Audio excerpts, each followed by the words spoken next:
Om satyena labhyastapasya hyesa atma samyagyanena brahmacharyena nityam antaha sharirehi jyotirmayo hi shubraha yam pashanti atayaha kshinadoshaha. Om shanti shanti shanti. The Atman, the indivisible self within all beings and all things, is realized by veracity, by study, by austerity, and by moderation. All of these constantly cultivated. When mental impurities dissolve due to this practice, then the seer beholds it everywhere, existing in everything, even here in this very mind and body. Om peace, peace, peace.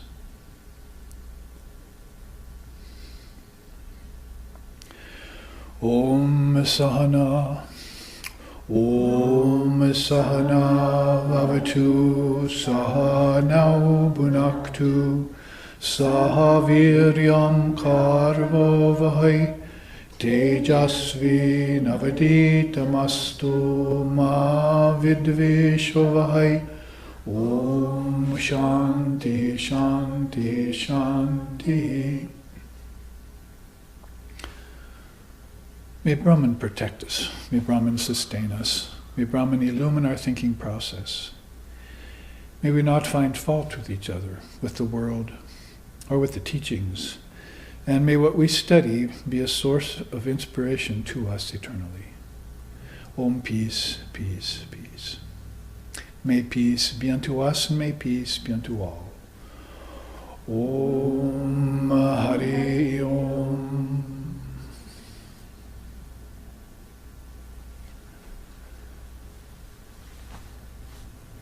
And in order that we have this peace come to us, and based on a ready supply of inspiration, as we talked about last week, one of those concomitants to a spiritual life, we'll be needing to remove the rust from our spiritual life, which is the title of this whole 6-class series. And we have arrived at the 6th class.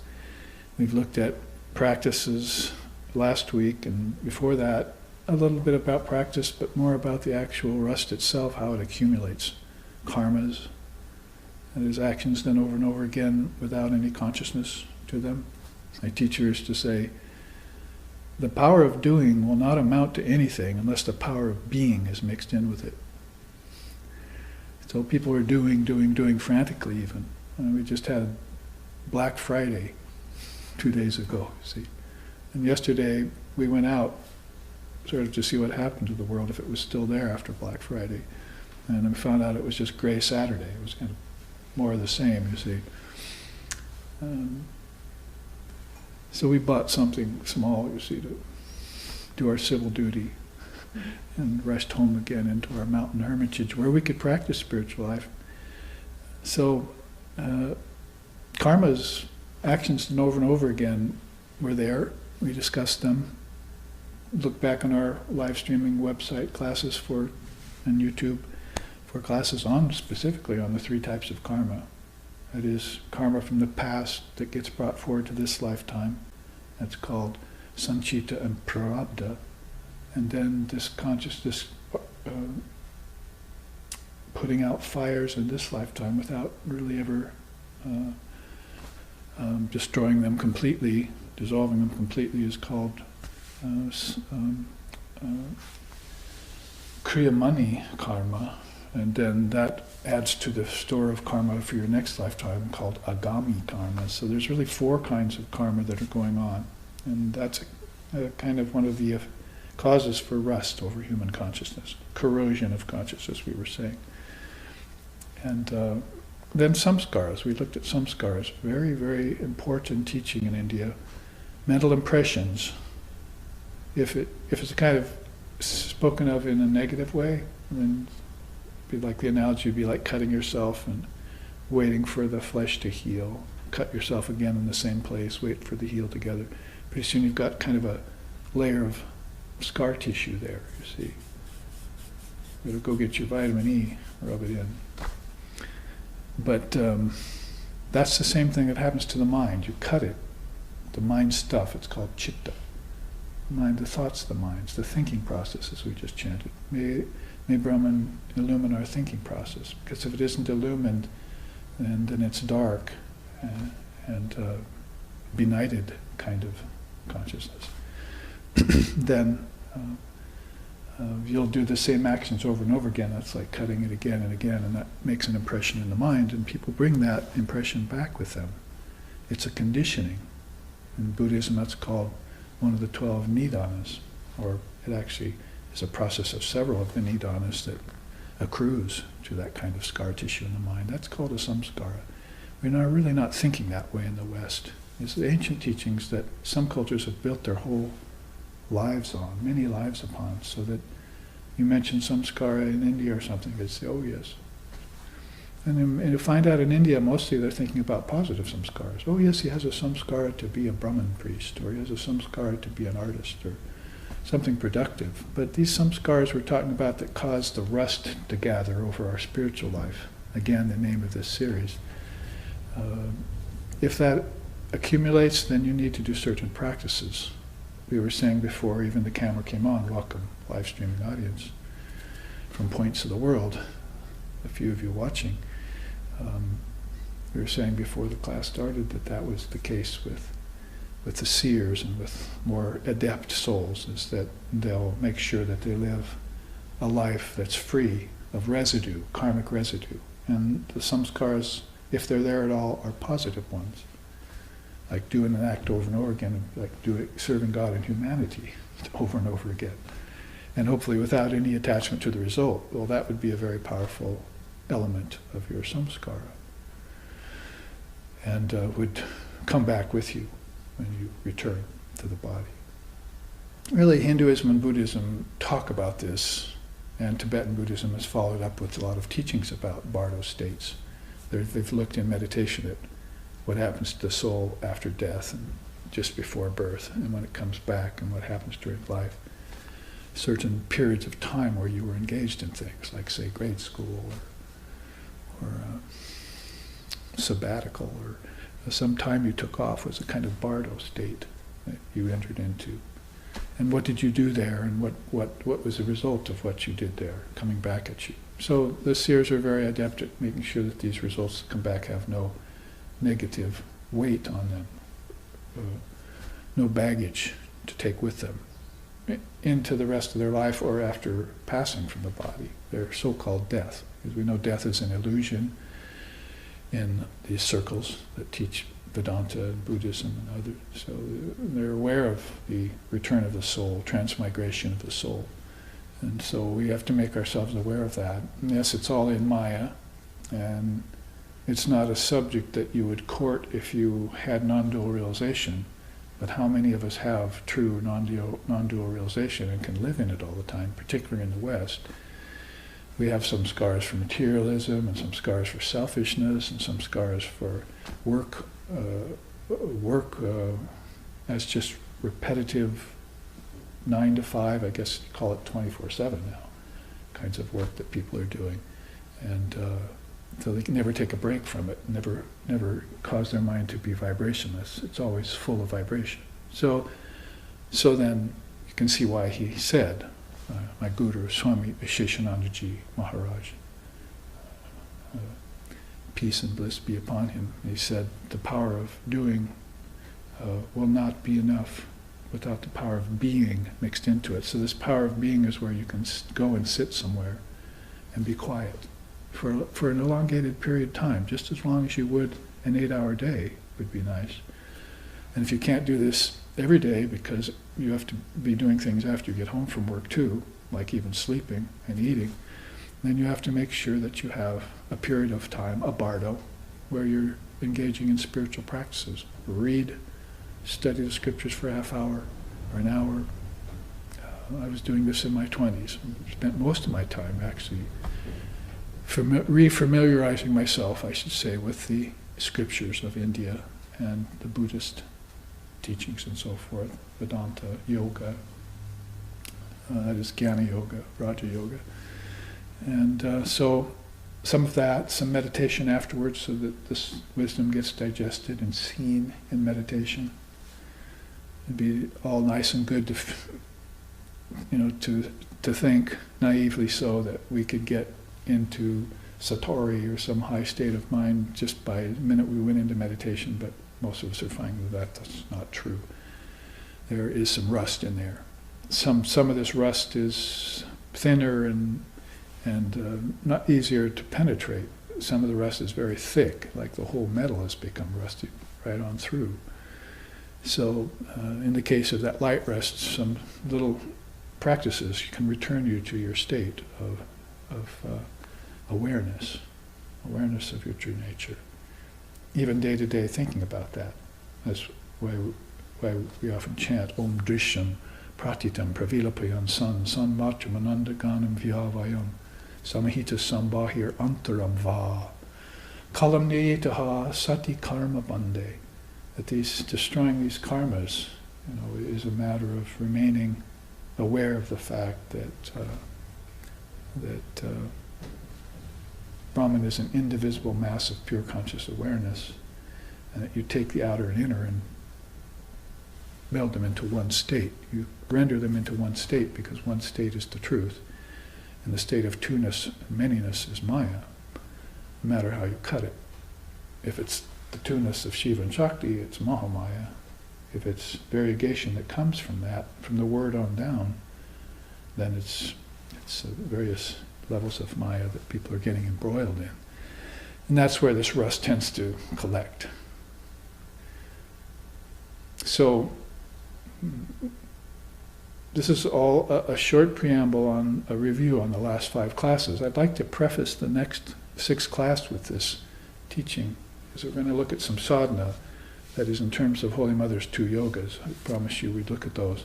2 new yogas, not new really actually, but new to this age, that she's brought forward, and some of the bullet points that she taught that she thought were important. Because we find out that Vedantic living, spiritual life and so forth, is a matter really of mental effort, not so much physical effort. That beings who have gotten over the body and its problems and its desires and its preferences and its ego attachments and so forth, its desires, people then shift to the mind. They're called intellectuals or something, you see. And from there they're starting to think less about the body and more about the mind, whether they know it or not. And yes, it can be just brain, mostly brain, left and right hand brain, I don't care what you say about that. Beyond the brain, left and right, is the mind. And beyond the mind is the original mind. And they even use that term in Buddhism. It's OM, original mind, you see. So if you can return yourself to that original mind, as far as Zen's concerned, that's a very natural thing. It's like you can have a cup of tea, you see, or we can look at a flower, or you can walk consciously to your backyard, and it's all, you're back in your original mind again. You always were, but somehow you thought yourself to be other, you see, than that. You're thinking, I'm deluded, or you're thinking, I've got a lot of rust over my consciousness because Babaji told me so in his class, or I'm suffering a lot, or I'll never attain anything, so forth. All of these are wrong mental postures, because the truth is always that you're this indivisible, pure conscious awareness, this ocean of pure conscious awareness. So that can be described as a very fantastic and sensational thing, because most people see the ocean of light, but they're still under the auspice of the occult powers, sensationalism and so forth. But other people can become the ocean of life, not just doing, but being. And all of a sudden they see the ocean of life and light, and they say, well, this is a very natural thing. I think I'll just be a hailstone and I will fall into that ocean, and the rest of my karmas, prarabdha karmas, what's left over here, will just dissolve in that. I'll just live in a peaceful state, peaceful, blissful state. And then let Mother, Divine Mother, grant me the higher experiences of spiritual life when I'm ready. You have to sort of ground yourself at any level of consciousness. Just like going to work, you have to find out what the workplace life is like and ground yourself there. Well, spiritual life is much the same way. You have to go to certain levels of your consciousness in spiritual life and ground yourself there. And in that way, then you can live a divine existence that's beneficial to all sentient beings, as they say. So if you preface all of this with this chart I wanted to show you here, it's called the curtain of nescience. And sometimes in some circles, they're talking about this as the cloud of unknowing. Curtain of nescience is the rust, you might say, of a cosmic consciousness or a collective consciousness. Very thin veneer of unknowingness that occupies the human mind, and it gets denser and thicker this side of dream state. That is, it gets thinner in dream state, and then it gets almost disappears in deep sleep state. That's why you see in this chart, if I can take you through it very quickly, waking here, Jagrat, dreaming here, Swapna, and deep sleep, Sushupti, close to the word, Om. So these three states of consciousness are famous, philosophically speaking, in India. And they're long-lived and ancient. They're really eternal. They've been brought back again more recently in an Advaitic sense by Gaudapada and Govindapada and Shankara in 500, 600, 700 AD, which is not that long ago for India. It's more recent seers, as the seers are always coming out of India in droves. You might have noticed many, many divine realized souls. So this side of the waking state dream is very thick. Everything has become thick here. Objects are not thoughts anymore. They're actually joined up with the five elements and decided to coalesce. See, it's a conglomerate of things. There's a conglomerate of things in your mind, then it turns into a conglomerate of things out here. So you've got many objects, many trees, many brooks, many rivers, many oceans, and so forth, many trees. And those are all thoughts made manifest from your mind. In dreaming, if you can connect dreaming to wake state, you'll see where all of this came from, your dream state. And this is dream number 2, and that was dream number 1. Or vice versa, if you'd rather, depending on which direction you're looking. This said Ramana Maharshi, one of the great, very contemporary seers, who was even living in the 1900s from India. So you have this waking state that's very thick, and the curtain of nescience then is veiling that. Now, when you would ask Lord Shiva, because he's the ground of all knowledge, if you want highest wisdom, you go to Lord Shiva. And being the ground of knowledge, he will tell you, answer questions. Well, one question was asked him about this curtain of nescience. It's so hard to penetrate through. Now, if you're talking about that from the state of, too bad it's not on the other chart, but of Kundalini Shakti and its 7 chakras, then you're talking about waking state being, the lowest chakra, and then dreaming state covering the next several chakras, and deep sleep state gets up here into the third eye, the throat and third eye area. So you could draw a transparency right over that chart and show where the chakras are falling in these areas for people. I actually have charts available that do that. So when you're at the dense locus foundation of Kundalini Mother, see, then you've got this waking state with its preoccupation with physical things, and sometimes obsession with them, and then from preoccupation and obsession, finally habitual grasping, selfish grasping. One of the problems in both Buddhism and Vedanta. It's one of the passions in Vedanta. It's one of the kushalas in Buddhism.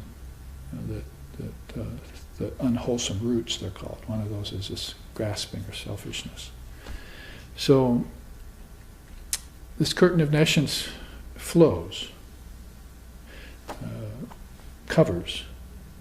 And that's why most beings here don't see Maya and don't have a word for it, and can't inspect it from a distance, as Sri Ramakrishna said. The seers only see it as a covering power and a distorting power, right? Tamas, Rajas, or Avarana Shakti and Vikshepa Shakti, Shankara said.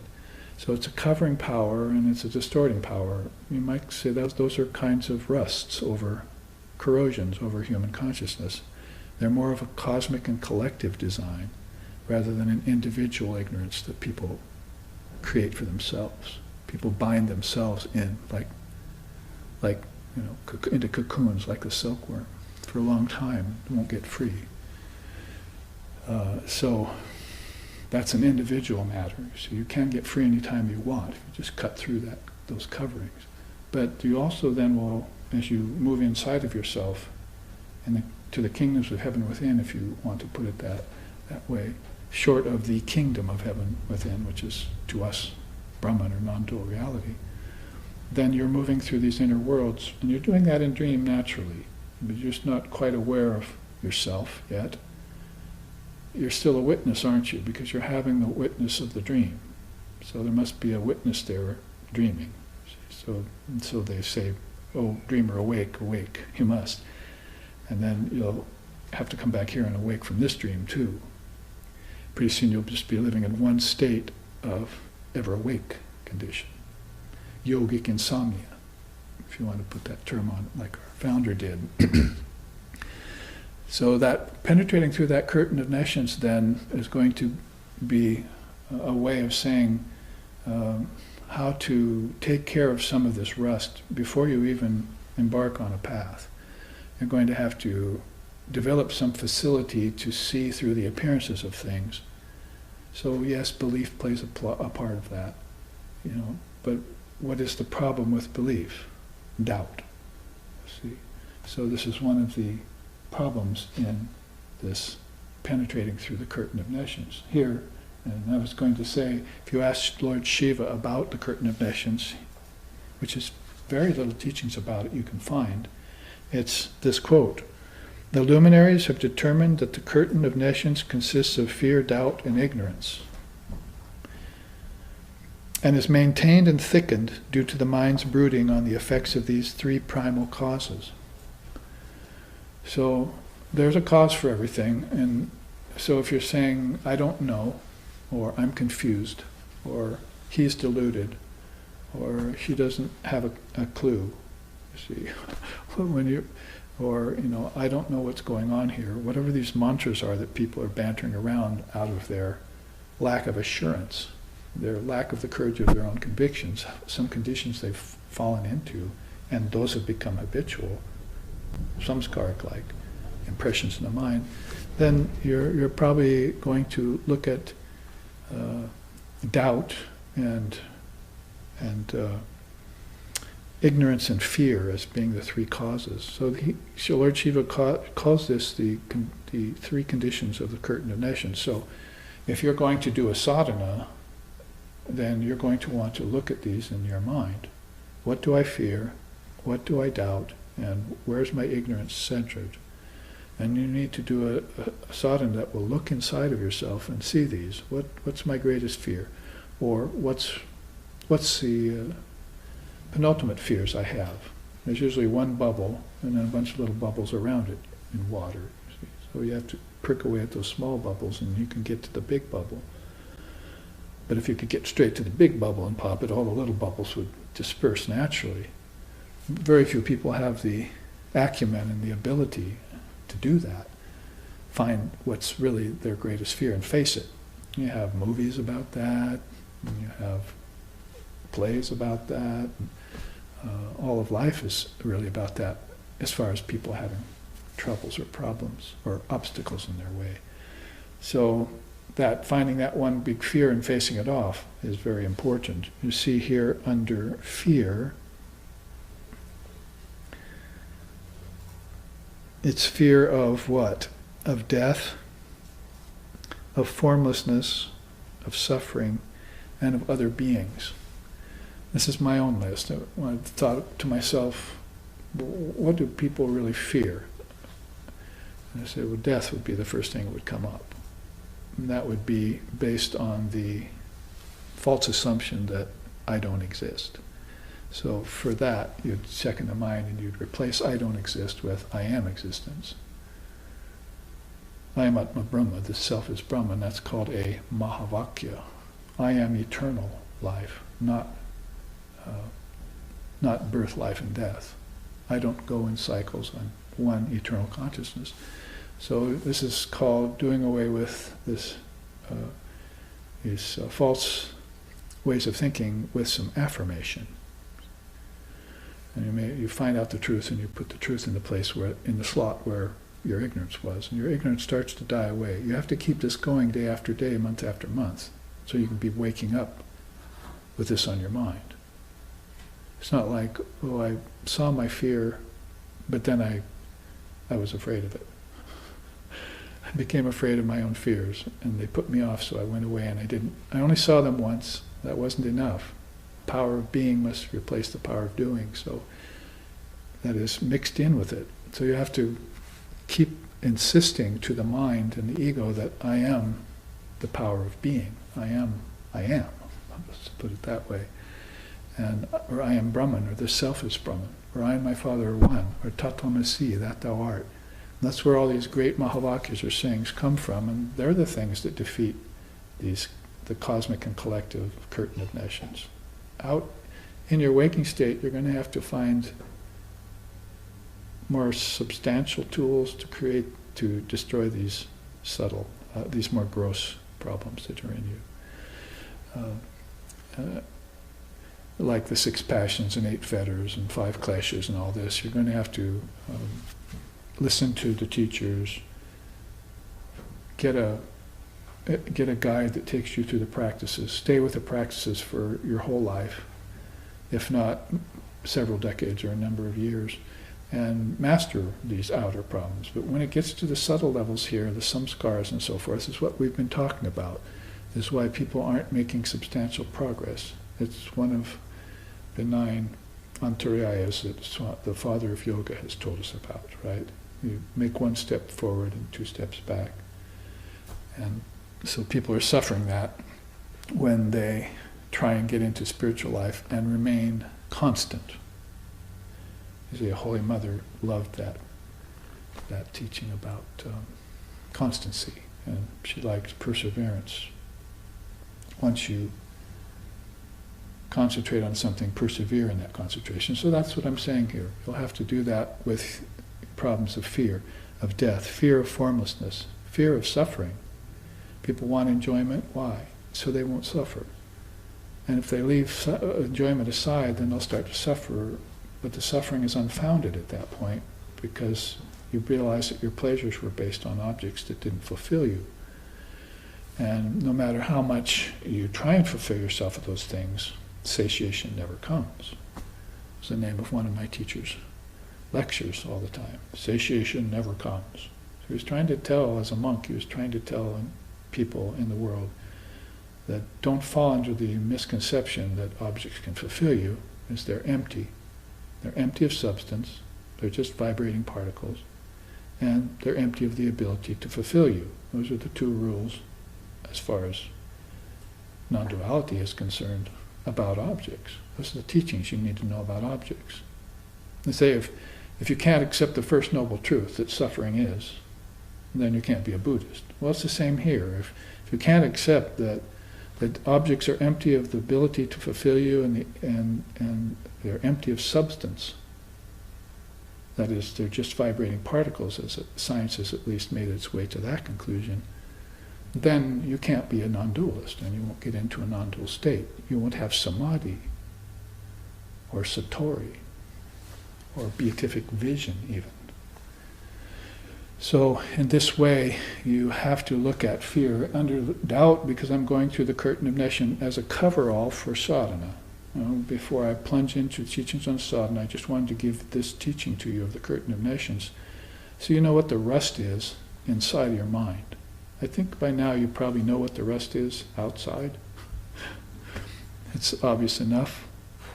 what obstacles are up against you and how difficult it is to operate in your waking state in a world like this. But if you move inside your consciousness, if you're contemplative, that is, if you're practicing Raja Yoga or Ashtanga in its true form, and you're also adhering to the Jnana Yoga path, and I think even if you're following the Bhakti path, there are things that get in the way of your devotion and of your dancing and your singing and your uninterrupted recitation of the names of the Lord, things that get in the way with that day to day, week to week, year to year, because you have to watch yourself over long periods of time to see if you've actually done away with that rust, and if it's just not starting to collect again, then you take your eyes off of it.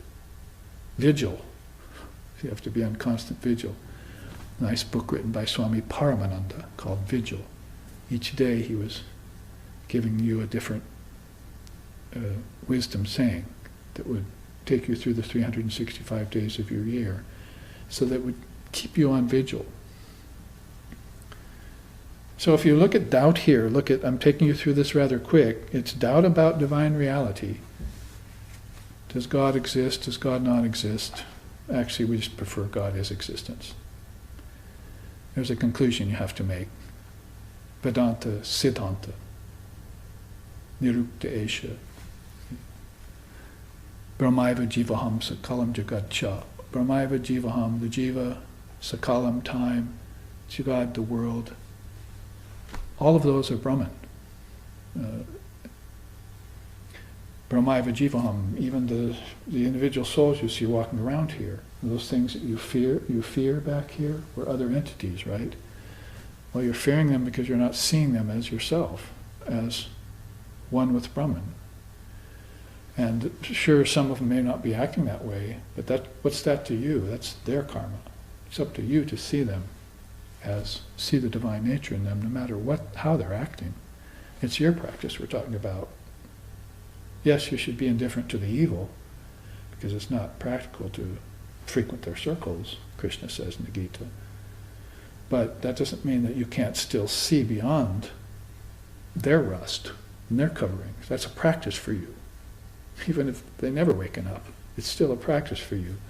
So you have to engage in this because it's doing away with your fear of entities in your mind. See, it might not have any effect on them whatsoever. If you enter into service of God and humanity with the desire to enlighten them, then you're off the wrong path. You have to enter into the service of God and humanity because God is ever free, even if these jivas remain ever bound. For hundreds and thousands of years, bound out here and bound in here, in the kingdoms of heaven. They're bound to heaven, they're bound to earth. Remember the teaching we had a couple weeks ago? The word was sankalpa. They're all projecting their desires on worlds. The worlds will be provided for them by their own mental process, and they'll get into bodies and they'll project worlds in space and time and live in them and enjoy and suffer. So it's all a matter of mental projection. That's a famous word again in India, sankalpa. And Vasishtha told us it happens on earth, it happens in heaven, and it happens in the mind and intellect.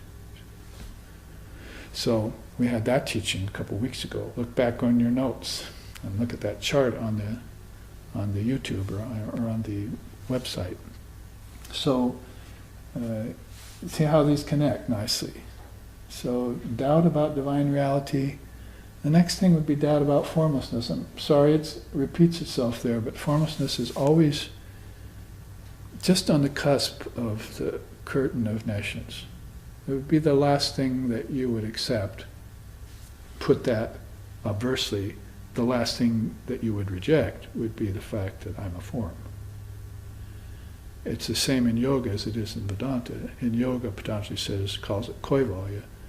Kaivalya means you finally get your isolation from nature. Now, it's not a popular idea, but for seekers of formlessness who know that God is beyond the worlds of name and form and time and space, and that it's pure bliss and pure consciousness, and To be one with it is like being the ocean of consciousness instead of doing things that are taking you away from the ocean of consciousness, being and doing again, then you'll find out that this acceptance of formlessness, or the rejection of form at a certain level, when you're done with it, is key to enlightenment. So they're both in the curtain of nations in the form of fear and doubt. You're not going that deep to analyze it yet, but I'll go that deep for you and help you analyze it. Because I went and looked at what Lord Shiva said, and I believed him. That the curtain of nations is not some sort of vague, foggy thing floating somewhere that nobody knows about. He gives it to you right there. You can either be under the curtain of nations if you want, or you can be free. It's again a very natural thing to be free, and it's unnatural to fall under its influence.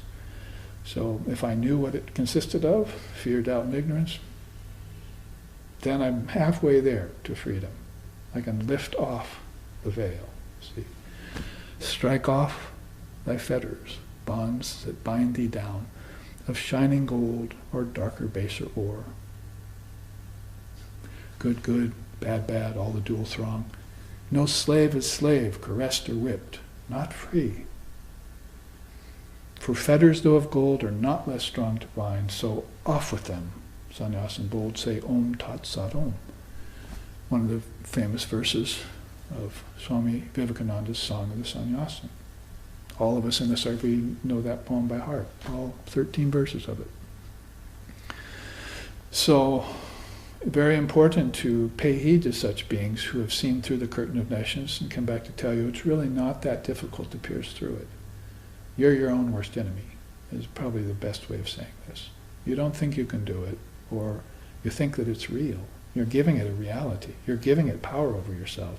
You just need to every day resist that, see, and do away with it. Maybe it's good not to resist evil, that's another teaching, but to resist the presence of delusion in your mind, that's very good to do. Because thou art that. You are that reality, and you're keeping yourself in a state of indecision about it.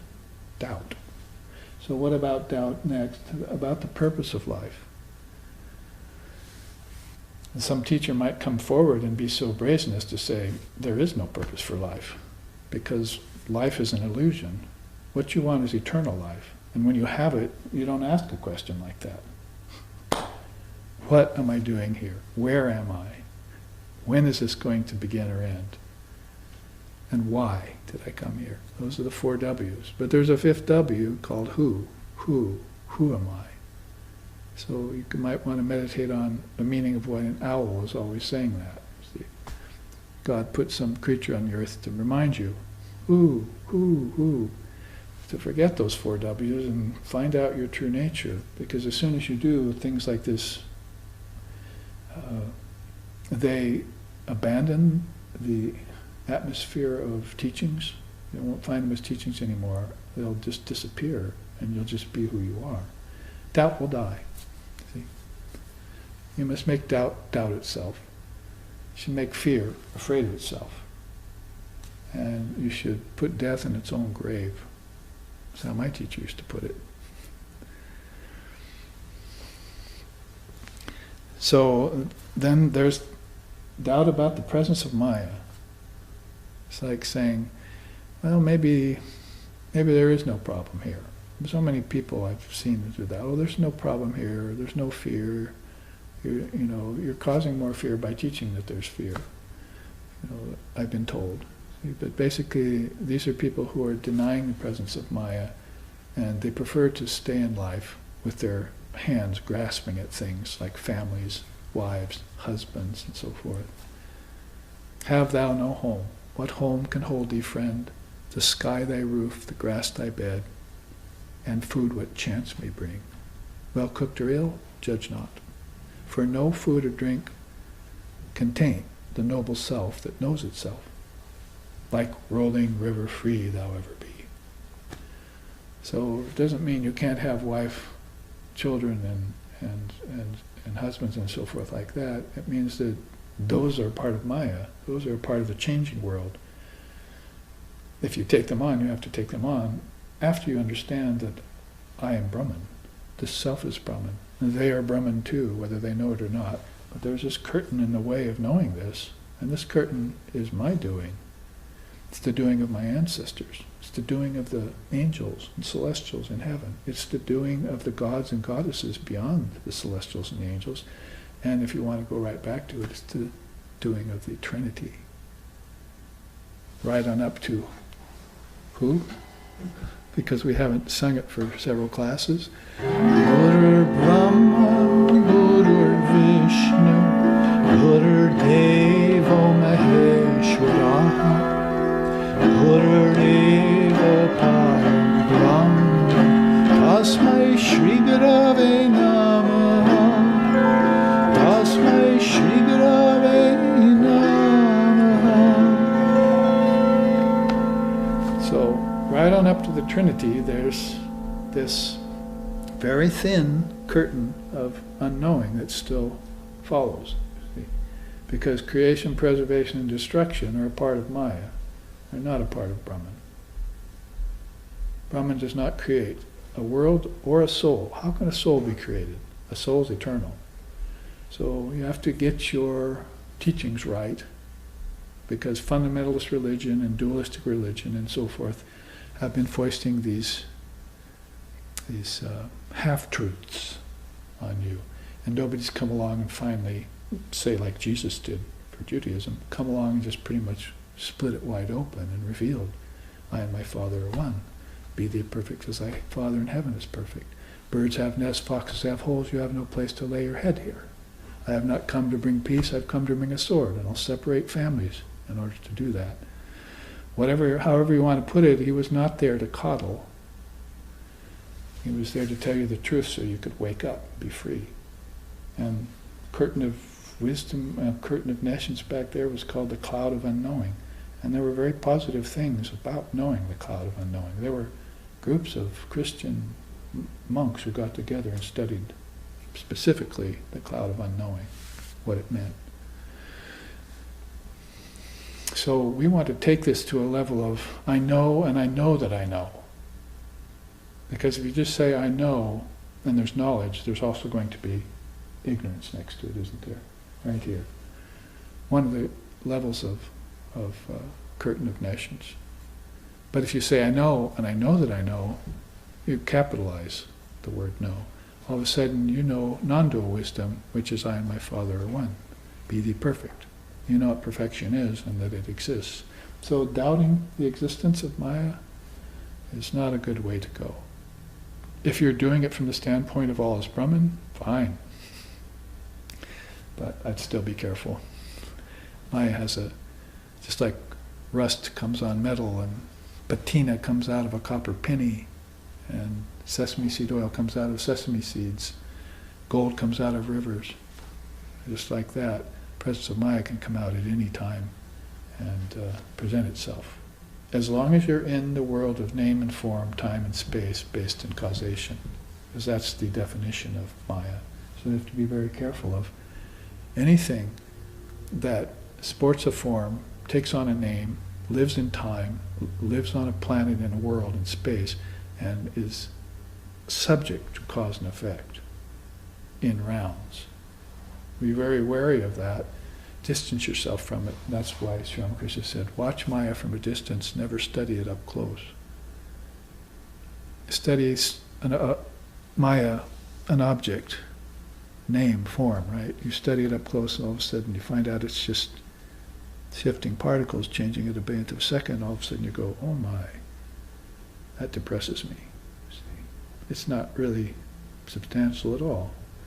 That's one way to go. Or you can say, oh, I see, it's just changing particles, but, I'm all right with my senses seeing it as solid. I'll just stay with that, because that's more happy-making. I'm going to accept the world of name and form as being real, ultimately real.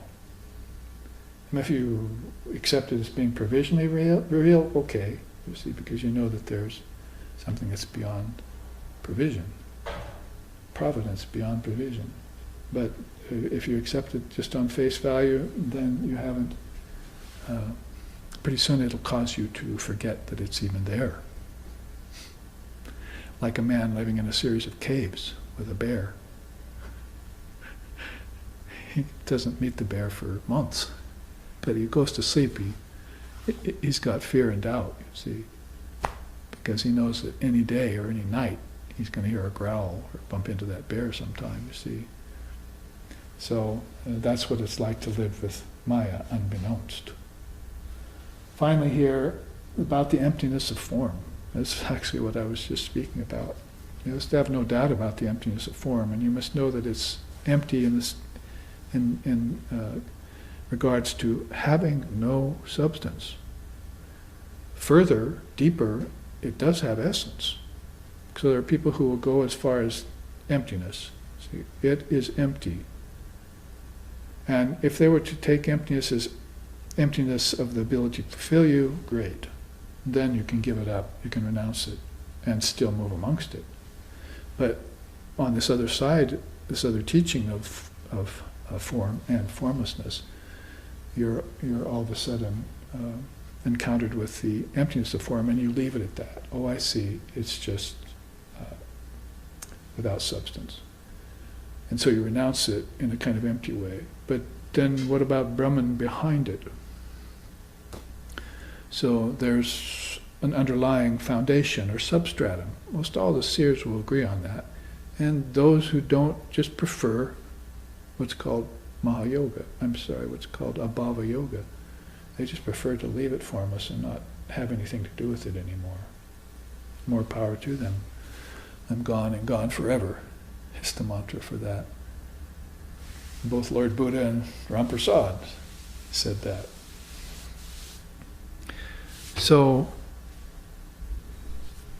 let's look quickly then at ignorance. Ignorance of what? Of your true nature, of course. That would be first and foremost. You could have ignorance of all sorts of earthly subjects, secular subjects and so forth, and all sorts of worldly things. But you should not have ignorance of your true nature as being beyond them. And then of the non-dual truth, that is, the I and my Father are one, Tattvamasi, principle of Advaita Vedanta, that the great seers have realized in their deepest contemplations. Then of the series of births, see how it kind of gradates down? The first things are extremely important to put first. Atman, non-dual truth. Then, after that, as if saying, well, maybe I'm not quite sure yet because of doubt and fear of formlessness and of form, that I am the Atman, and that truth does really exist. So what should I start looking at then? I should start looking at my repeated births I've taken, because in meditation, those are supposed to occur to you at some point. Have some inkling of them, some understanding about them. And that's when this curtain of nations is becoming thinner. And when you're not thinking that way, it becomes thicker. It's just like covering power and distorting power. As far as when sattva comes along, all of a sudden it's revelatory power, isn't it? So what happened to that thickness of rajas and tamas? Slothfulness, sleepiness, too much activity. When sattva came along, those didn't pose a problem anymore for me. The curtain thinned, that's why. And now I'm not so doubtful. I don't have so much fear. And maybe I might even be wiser than I think I am. So a series of births would be good to meditate on, and spiritual discrimination. I was just looking at all of that yesterday in the teachings of Lord Vashishta, because he says that the primary cause of rebirth is this disease in the mind sort of thing. Primary cause of disease in the mind would be your lack of discriminative wisdom. That is, as far as coming to earth. If you come to earth without discrimination between the real and the unreal, then you're going to fall into curtain of nations kind of influence and run afoul of the true path that you set for yourself before you embodied. Because every soul has mapped that out. So I think I can get into that mess and do this. You see. Be sort of like taking a trip and planning out all the roads, but then you run into construction along the way. This is happening all the time nowadays. So before you get into the body, you say, oh, I'm going to go in there and live a great life, you see. And then you take parents, and you take a body, and you try and make a living and do your schooling and all that. Not so easy once you're on this side of the curtain of nations. It looked so easy to me before. So you have to become educated and schooled, not just in secular things, but in spiritual things. That's why you looked at a series of births. And you make sure that your discrimination was intact before you came here. Don't leave home without it, would be the mantra there. See? And we're not talking about a piece of plastic. We're talking about spiritual discrimination, your home being Brahman. Don't leave home without spiritual discrimination. Otherwise, the worldly expenses of your earthly life will exceed your divine income. See, as Ramprasad sings in his songs.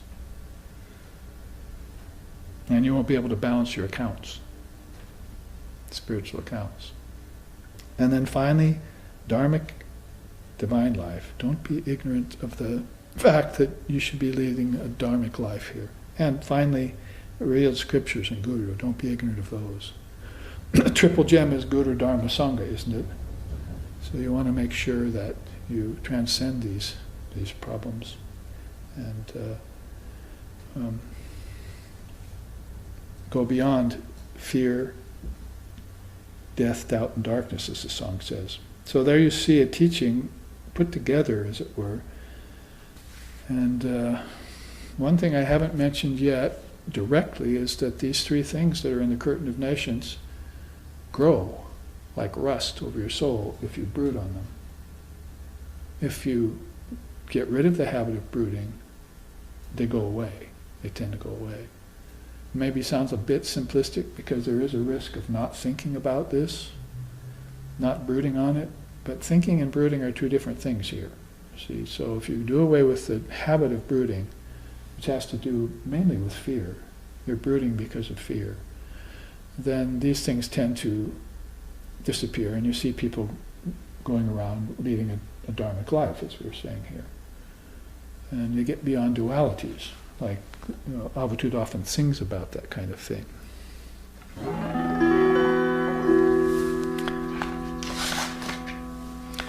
Nirmoha moha padaviti namevi kalpa nishoka yoga rahito nabhavani vatsa nishchita chita rahito nabhavami vatsa gyanamritam samarasam gaganopa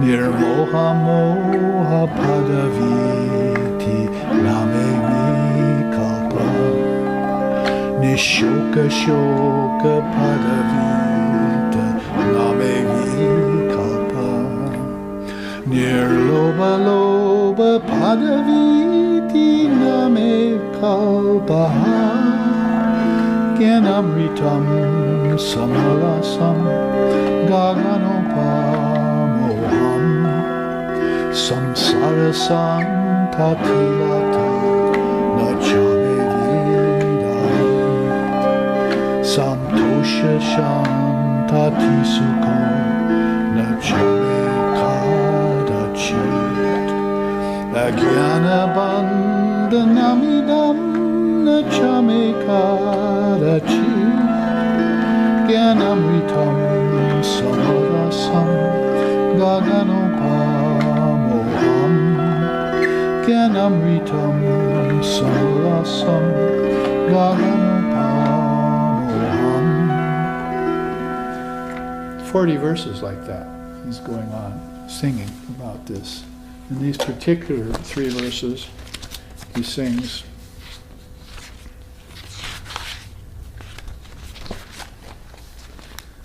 I am never harried by doubt and delusion,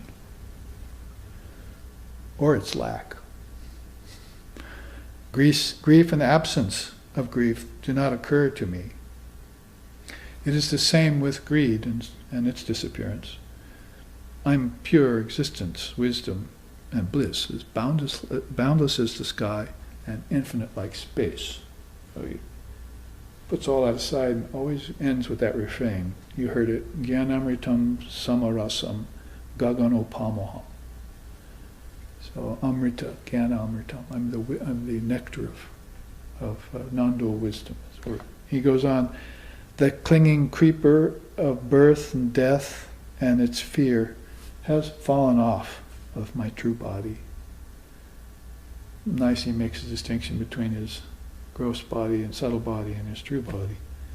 And I have found that the happiness and miseries that belong to life are not in my true self.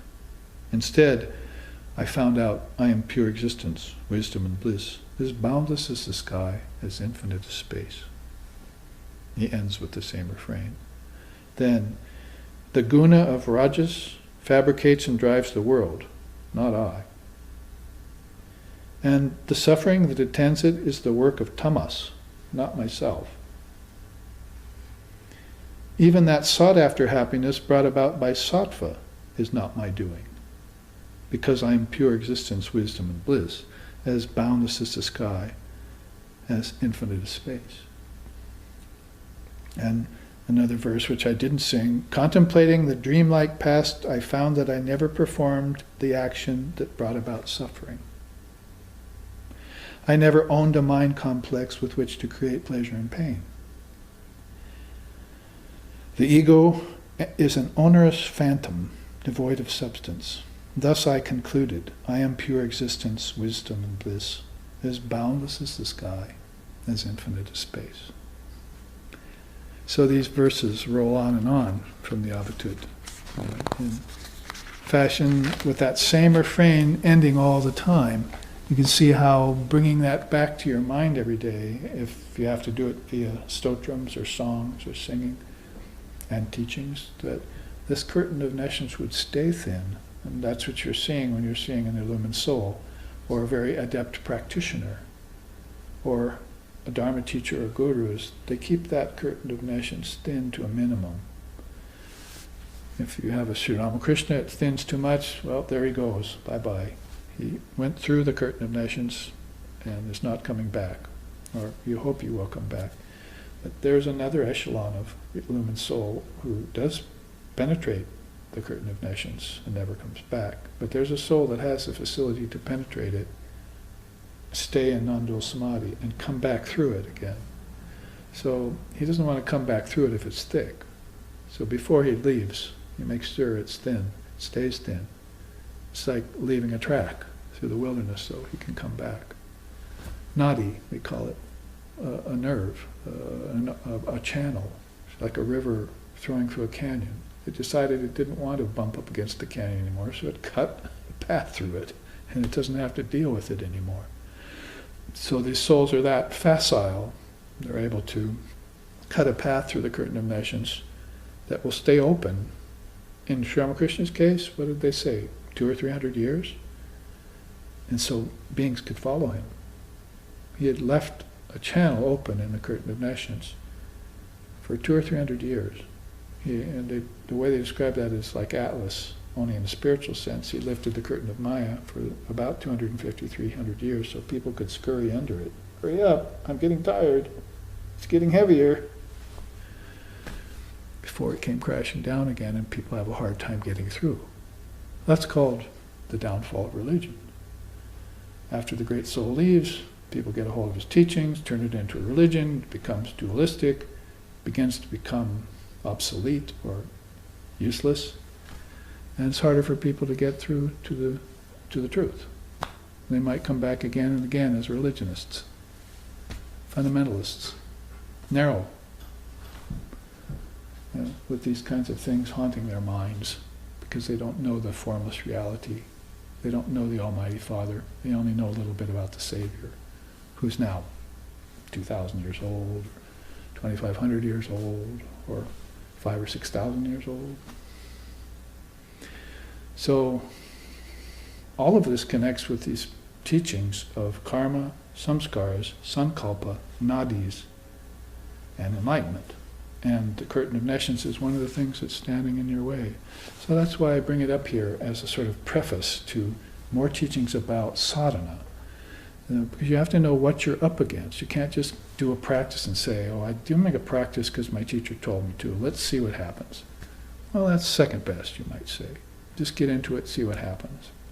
But if you were advised early on as to what you're going to encounter, you might be more prepared and might be less apt to fall from the path, because let's admit it, in the Westerners, in the last, since Swami Vivekananda's been here, people have taken to some practices and paths in yoga and Vedanta in 3 or 4 different Eastern religions that have come here, Vedanta, yoga, Buddhism, Zen, and a lot of them are not completing the course of study in order to gain enlightenment, which was the whole purpose for starting into it in the first place. The power of being must be mixed with the power of doing. It's a world of action, but you must blend in the art of inaction, is another way of saying that in Sri Krishna's words. Action and inaction. You have to see those as one thing, isn't it? One of the most difficult things to understand in the Gita is that one sloka. He who understands that action is inaction and inaction in action, that one truly sees. So, must be like the Abhidhamma singing here then. So, doubt and fear and ignorance and birth and death and all this. I found out that I was none of those. I wasn't even the mind that thought about them. I was pure existence, pure knowledge, pure bliss. And that was my conclusion. So, where's ignorance? Where's fear? Where's doubt in that kind of conclusion? How long can it remain with you in your mind if you set yourself in that kind of footing? It's just like saying, how long can the darkness remain around a sun? Call Swami Vivekananda a great sun. He came to earth and there was no darkness around him, because how can darkness exist around that kind of burning intensity? So the curtain of nescience disappears around him. We found that true with people we even know in our own lives. They come, they fill us with light, we're all inspired and everything, and then we don't see them for a while and we go back to our old ways of brooding and fear and doubt. The curtain thickens, you see. We have to learn how to keep our own torch lit and keep this curtain thin. So let's move on in the time remaining to some sadhana. Remember, very important though, to do a sadhana, it would be good to have some precognition of one, your true nature, like he was singing there, and number 2, the presence of this Maya. It's just a kind of good 4-letter word for it. You know about 4-letter words, I'm sure. Well, Maya is the queen of 4-letter words. So, to be aware of it and keep it at a distance, know that basically the curtain of nescience is pretty much Maya at different levels. Thicker or thinner as the case may be. So that a good teaching to look at here with Holy Mother is these yogas that she brought forth. We like to present this chart because she's the Jagat Janani, she's the mother of the worlds. She's come most recently in the form of Sri Sharda Devi. Beautiful. Actually, if we want to sing it, is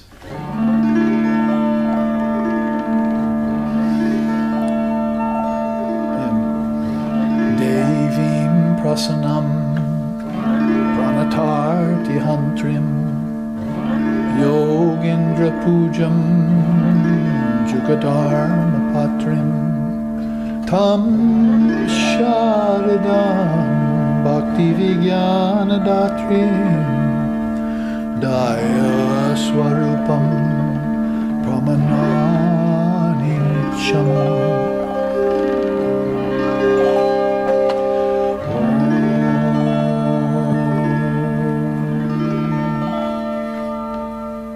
Swami Advaita wrote this beautiful hymn to her because he served her when he was a young boy.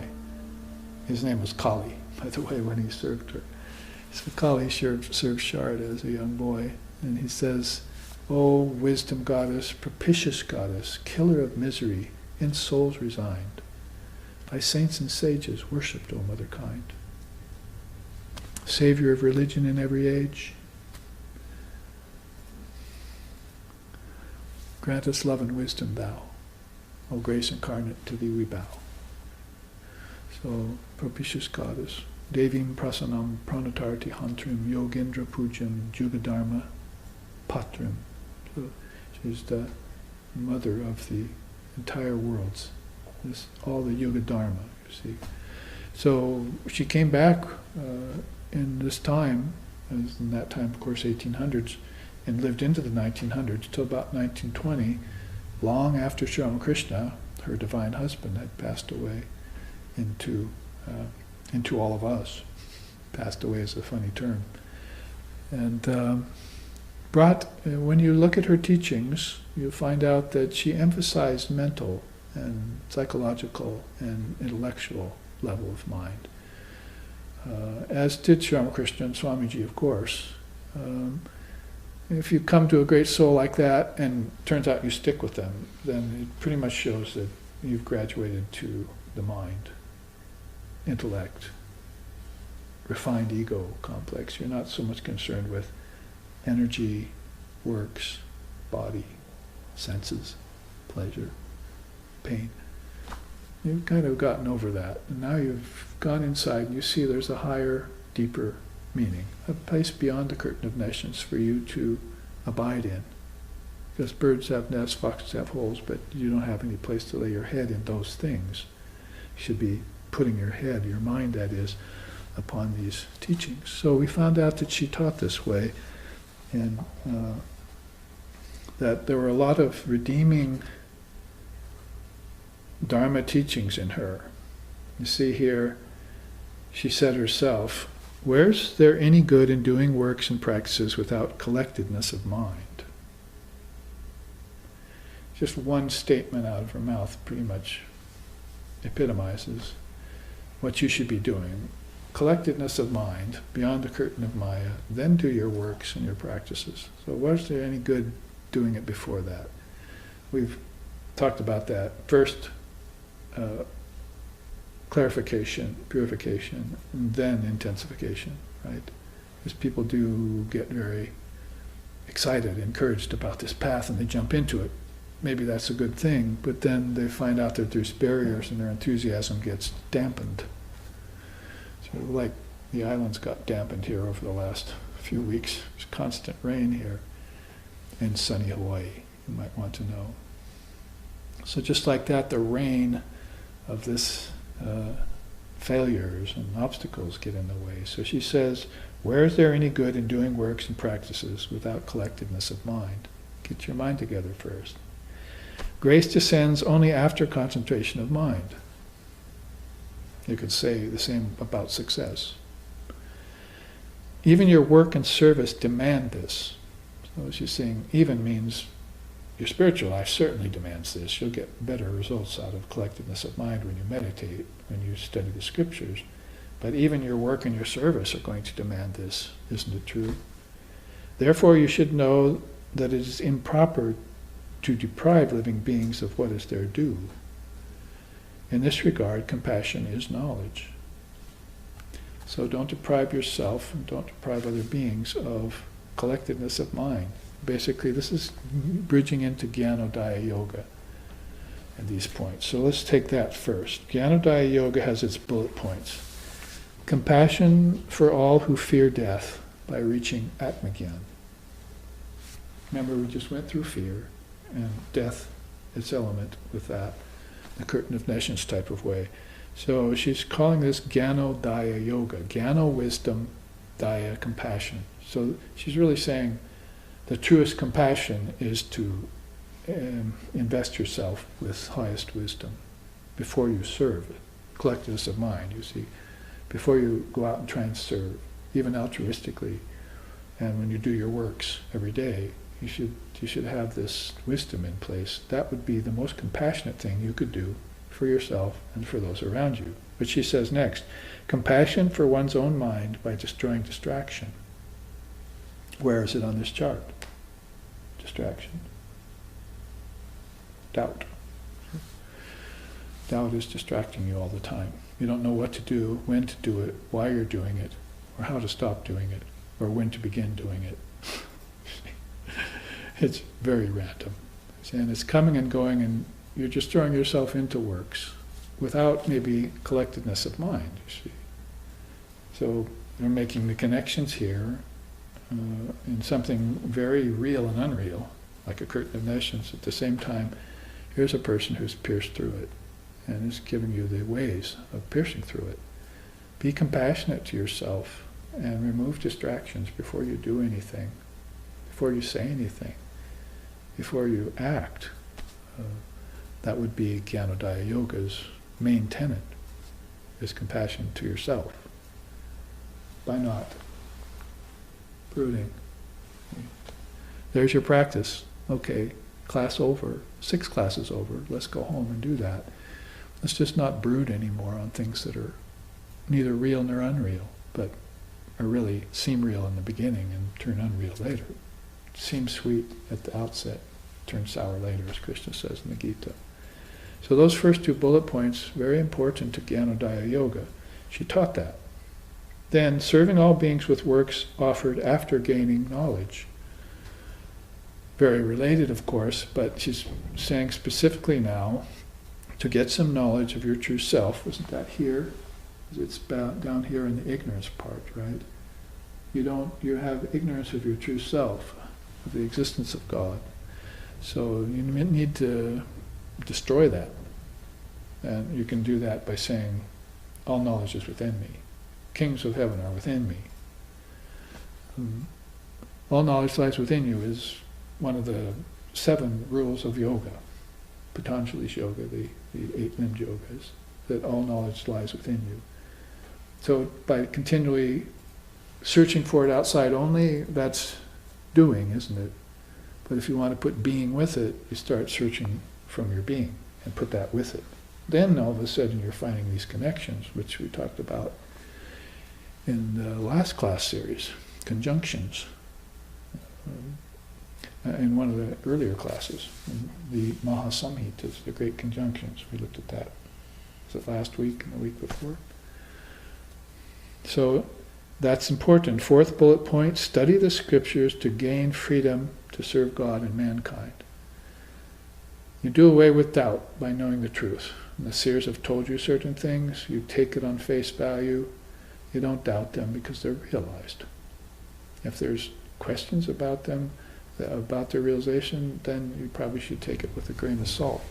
But those souls who are undeniably realized, and we can call them everyone from Krishna to Vashishta, to Buddha, to Jesus, to Chaitanya, to Sri Ramakrishna and Vivekananda, all these great souls, you see, they've come.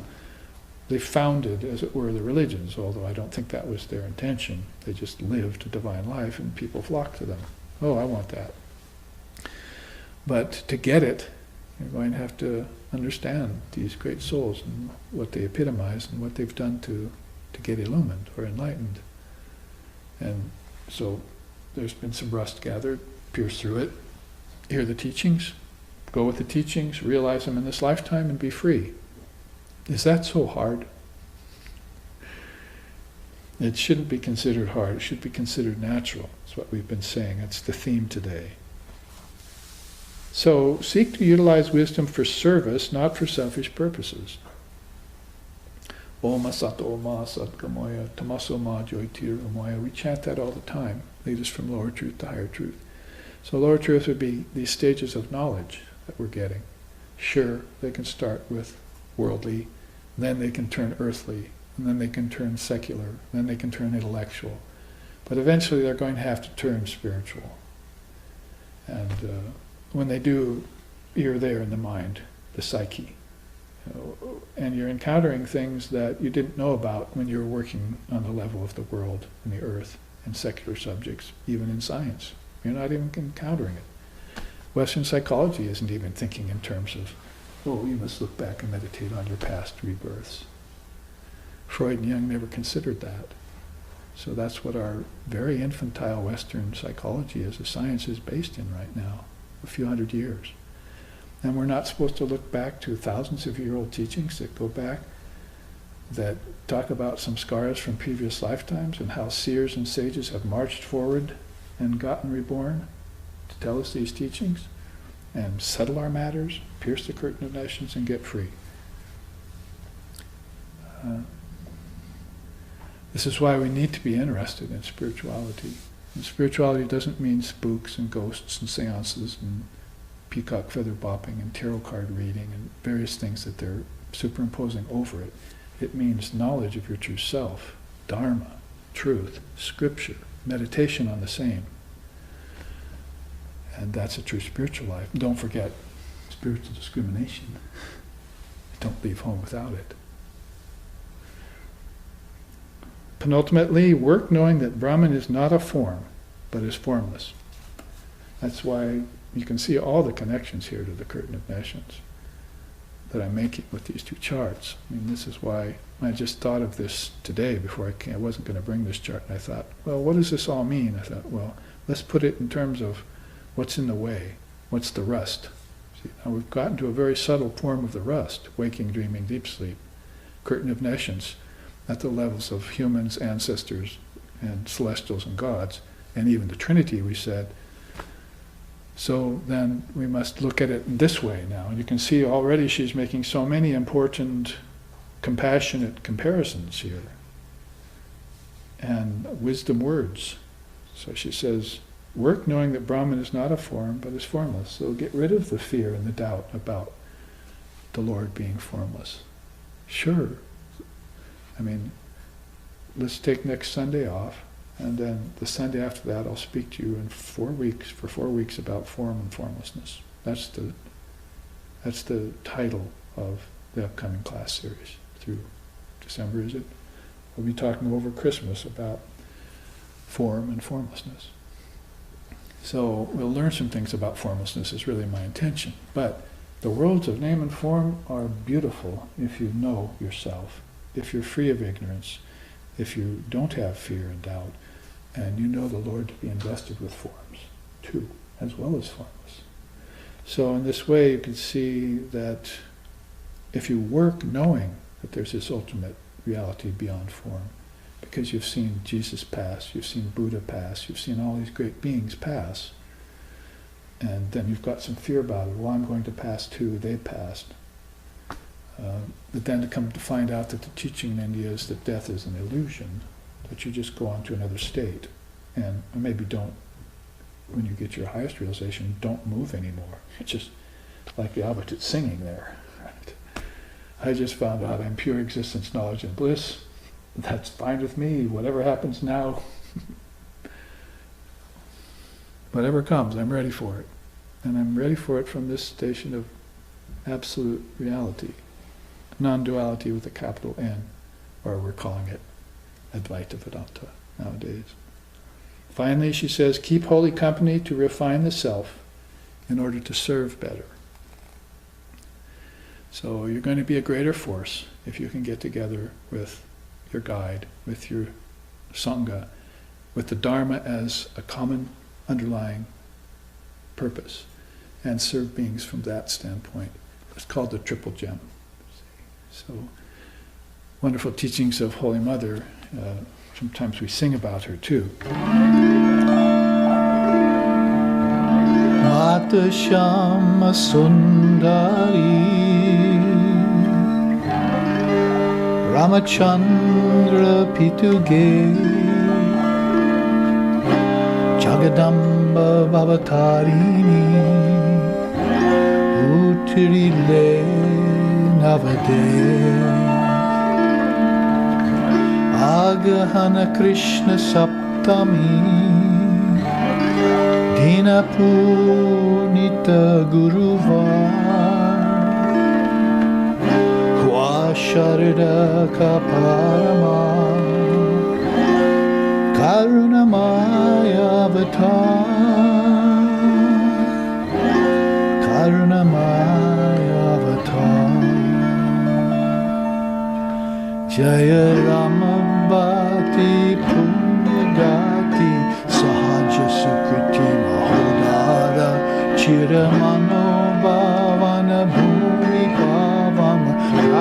Shamara Sundara Mangala Vidatri Shantri Datri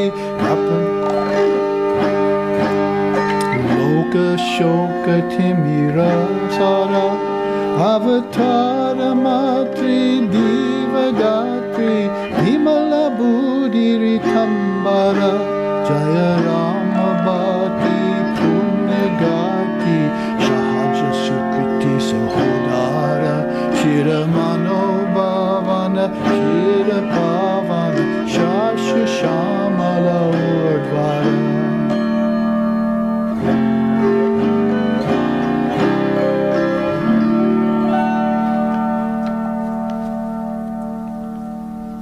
So beautiful at the end there. Sharada Kaparama Karunamaya Avatar Karunamaya Avatar. Teachings of the Matri Avatar, who teaches Karuna, compassion, puts you beyond the curtain of Maya nations. Almost unknown, this song. Nobody's heard it or recorded it or sung it yet, so bring it forth every once in a while because I learned it from a Swami in India. It's in Hindi and can show how Holy Mother and her inner popularity, if you want to call that, has spread through India and has jumped through into the Western civilization. So she has several millions of followers now and is growing daily. I just got a message today from somebody, oh, would you send me the teachings of Sri Sharda Devi? Send me three of the CDs, you see, because she's discovered Holy Mother, Sri Sharda Devi, in this age. So even in our very lifetime, great souls like this. Now I think we probably have run out of time, so if I went into Manobuddhi Yoga, we might not have enough time and a half to finish it. So I think I'd like to end the first half here, and we'll regroup by having some refreshing sacred prasadam here at the ashram. I suggested if you're going to have some refreshment yourself, go and bless it with the mantra of Sharda, and return and take us up again in the teachings for the final half of the sixth and final class of sadhana and the rest of spiritual life. So we will see you then in 15 minutes. Thank you for your kind attentions. Om.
Thank you for joining us for the second half of this sixth and final class on the rust over human awareness or over spiritual life, corrosion of consciousness, other things we've been talking about it, because the first chart we introduced 6 weeks ago or so was this bucket of rusty nails, if you remember, and how that happened to one of my students who was on a construction site and rained and formed this.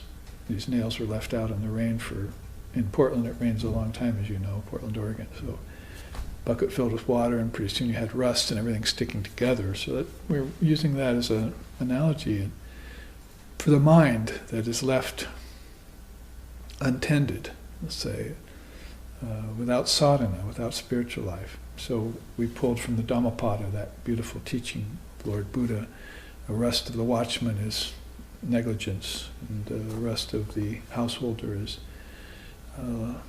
lack of spiritual self-effort, and the rest of monasteries is non-recitation of scriptures.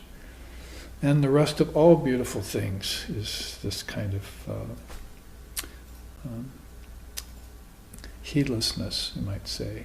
It's one of the teachings that the Advaita uses, saying about him in this first half.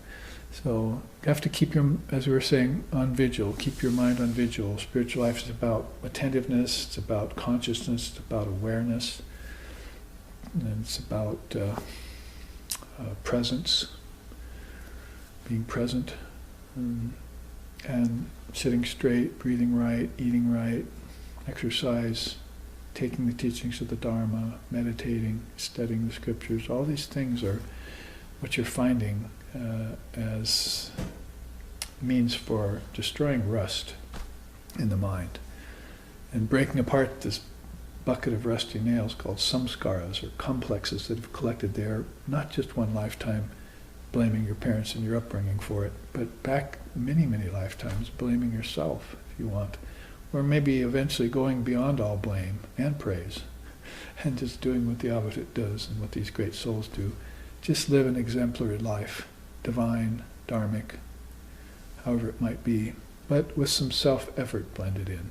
So we were looking about that here, Jnanodaya Yoga, a yoga of compassionate wisdom, as if to say, she was saying, that in order to really justify this pursuit of higher knowledge, or wisdom we'd call it, even non-dual wisdom, would be the most compassionate thing, as you'd be using it for purposes of compassion to help others wake up.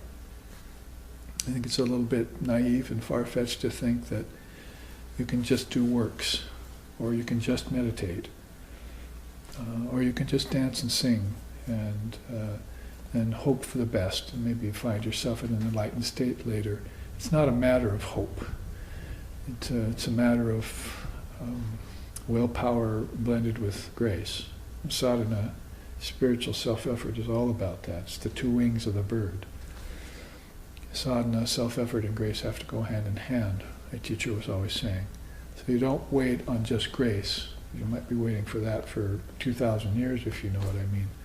And you don't depend either on just predestination or destiny, or even just spiritual practice. Just add spiritual practice in, and then wait for the grace of your own mind, your own soul to dawn.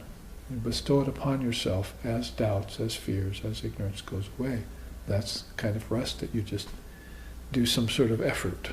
But I must say, and before we start into checking out Mano Buddhi Yoga, which is mind intelligence, mind intellect yoga, that I've repeated it several times and sorry to re-repeat it, but is that people, if they are really doers and not beers, that is, if they're really used to doing, and that's how they solve all their issues and all their problems, even though it might not solve them ultimately or for all times, then it's going to be a little bit difficult for you to sit silent, or sit with a book in your hand for an hour, or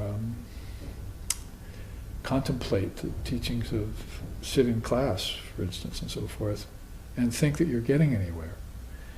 But remember Buddha's teaching about Dharma drops in a bucket. If you have this bucket and you're starting to collect these experiences, and these experiences are more leaning towards formlessness than they are towards form, towards transcendence more than they are towards relativity, or towards being more than they are towards doing, then you are transforming yourself slowly by degrees.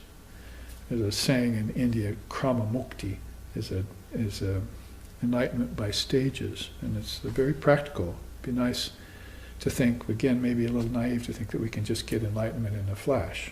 Like Sri Ramakrishna said, strike a match in a dark room, it's all lit up. But you're looking around, all of a sudden, ouch, and everything goes dark again as the match burns out. So enlightenment that lasts, enlightenment that is for all time, enlightenment that's beyond getting enlightenment. It's just moksha. It's a state that's always at hand, but you keep falling out of it. So you're going to have to train yourself to stay in it. Presence, awareness, consciousness. And the sadhana part of that, the self-effort, is going to be necessary no matter what the pseudo-non-dualists are trying to tell you. You're already perfect, you don't need to do anything. It's really a kind of nonsense, very dangerous. So you must be at your sadhana until you feel this grace descend upon you, and there's no doubt, fear, and ignorance left in it anymore. And you can check yourself from root to crown, all 7 chakras. You can check yourself. I'll show you that in a bit here as we get to this 3rd chart. So I'm just saying, you're going to have to consider that sadhana or spiritual practice in Vedanta, in Buddhism, and some other more non-dualistic leaning philosophies, is really about sitting in one place and taking to task your mind. It's all going on in the mind. It was one of her favorite teachings. She says, the mind is very important at this stage, means embodied stage, and you'll have to take your mind to Brahman.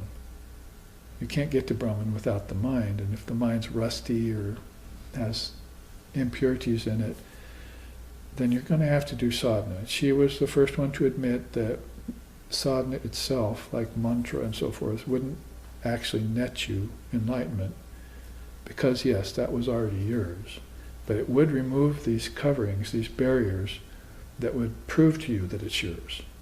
And so that's where the self and grace effort have to come together, sort of like the swan, you see, soar with the great swan.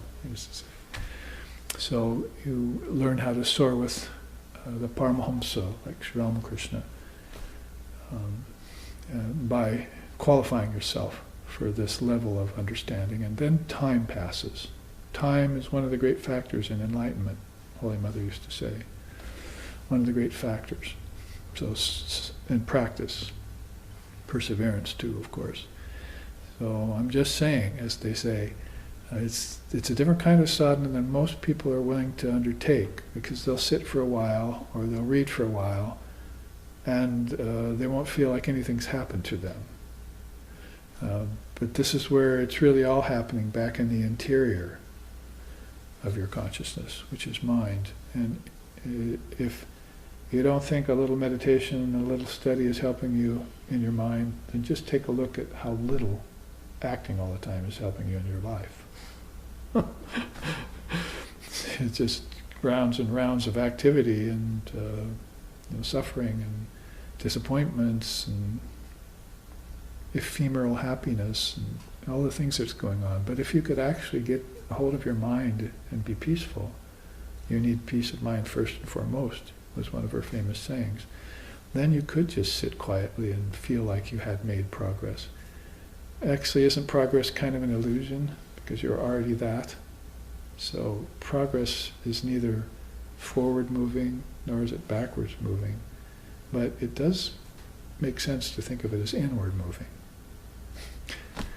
There's revolver, and then there's evolver. See? But what about involver? See? As I got a picture in the mail from my brother today, evolver, about monkeys and all that gathered together on an album cover, which was Revolver earlier. So the idea is that they're trying to convince you that you were a monkey once, see, which is just ridiculous. You were always the Atman, and you were always coming back as a human being with ancestors that go way back to the beginning of time, that are existing on another level. If you're thinking about physical level, yeah, go back all the way back to the paramecium if you want, or even before there were one-celled entities. But that's just going back in evolution and time. But if you go inward towards your ancestors, toward the solar line, everyone sitting here in this room, and probably many of the people watching, can trace yourself all the way back to Sri Krishna and Sri Ram, because Ramakrishna is your ideal. He who is Ram, he who is Krishna, is now here in this very body, the Master used to say. So this is your lineage, this is your heritage, this is your origin. And it goes back inside to deeper worlds, kings of heaven within. It doesn't go outside, back in time. It goes inside to timelessness. So I'm trying to explain this in ways that are also non-dual, but again, to put an emphasis on the point, do this sadhana that does away with the rust in the mind, and you'll find out that your life of action goes on without a hitch, much more smooth, and everything connected and making sense, so you're not asking about the meaning of life or the purpose of life anymore. You're not in doubt about it. You are life. You are. You. I am. I am that thou art. And you'll know why they trimmed it all down to one or two words.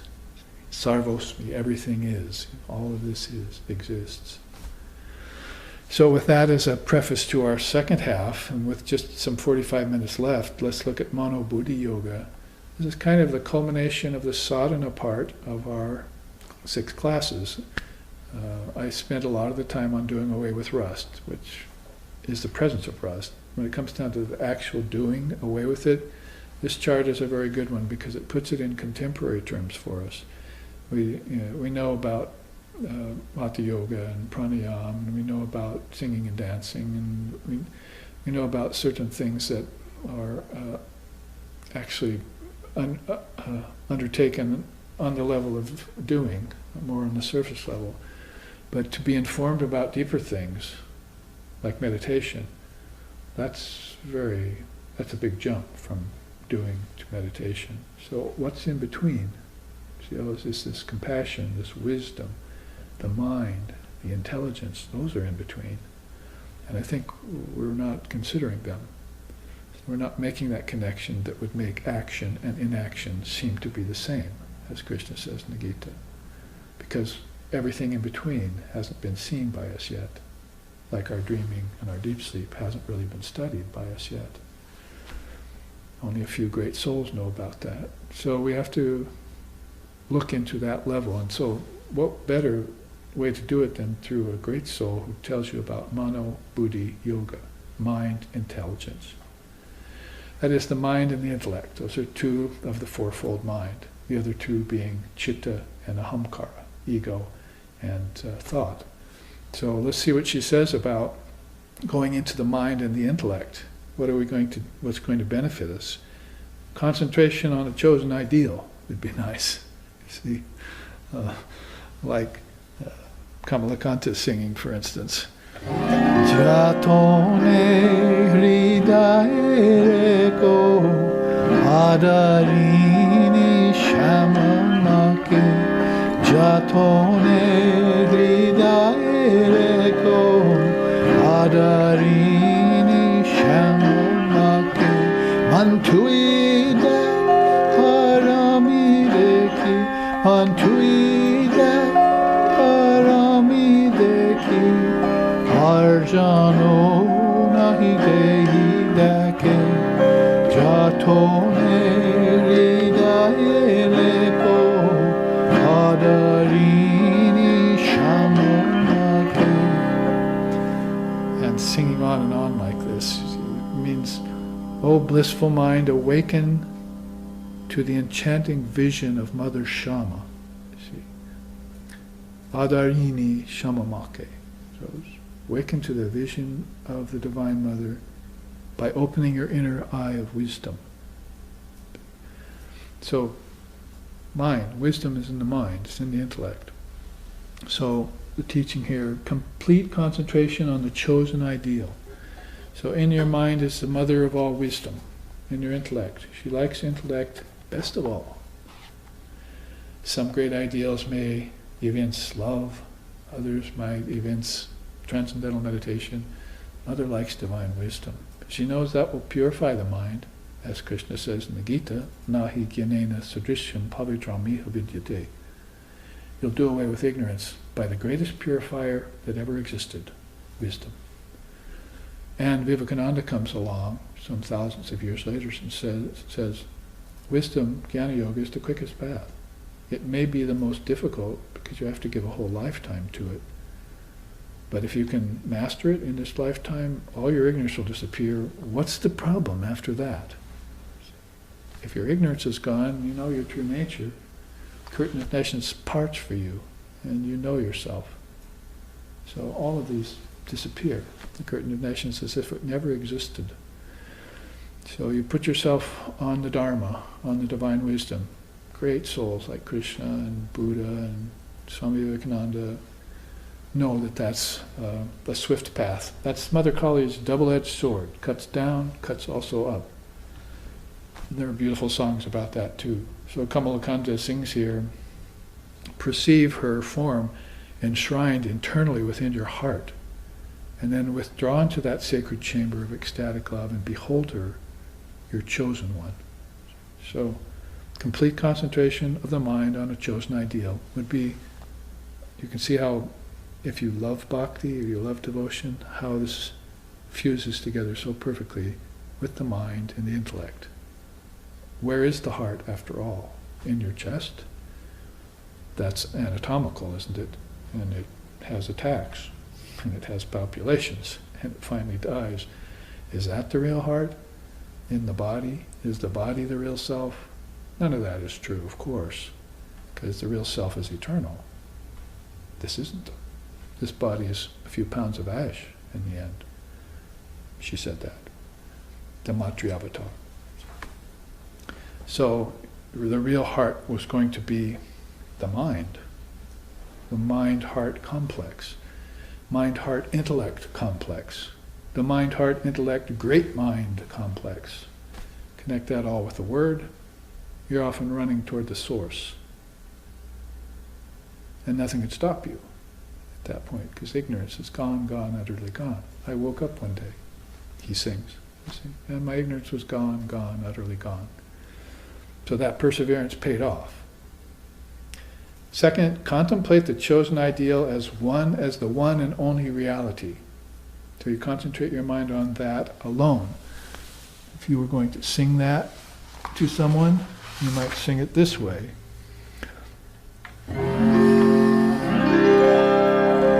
Etani vinati raghunandana se dukadandva hamara bitauji. Etani vinati raghunandana se dukadandva hamara bitauji. Dukadvandva hamara bitauji. Dukadvandva hamara bitauji. Dukadandva hamara bitauji. Dukadandva hamara bitauji. Etani vinati raghunandana se.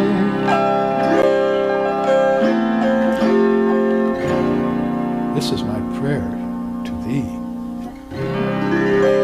O Raghunanda. That's Ram, of course. So Tulsidas gets into the picture now, with his blend of love and wisdom, with his blend of illumined mind and compassion for all beings, and says, dukkha dvandva. Dvandva, too, causes dukkha, suffering. So he says, what's my prayer? Please remove my mind's tendency, O Ram, from seeing two and many. Oh, here's a bhakta who's thinking about formlessness, about non-dual reality. Oh, I've sung, I've danced, I've done all that. Fine, it's been very sweet, I can tell you that. It's all been in the realm of form. Now I'm beginning to get interested in Ram's source, in Krishna's source, in Ramakrishna's source. In this day and age, Ramakrishna went into it in full view of Bengali society. These were people who had seen Chaitanya earlier before that, you see, in the same province. So it's a very profound connection being made there for the Kali Yuga, that this Kali Yuga avatar, this Matri avatar, who came with him, see, is showing us this ability to concentrate on the chosen ideal as the one and only reality. Now, scrutinize the ego to perceive the fallacy of ownership and agency.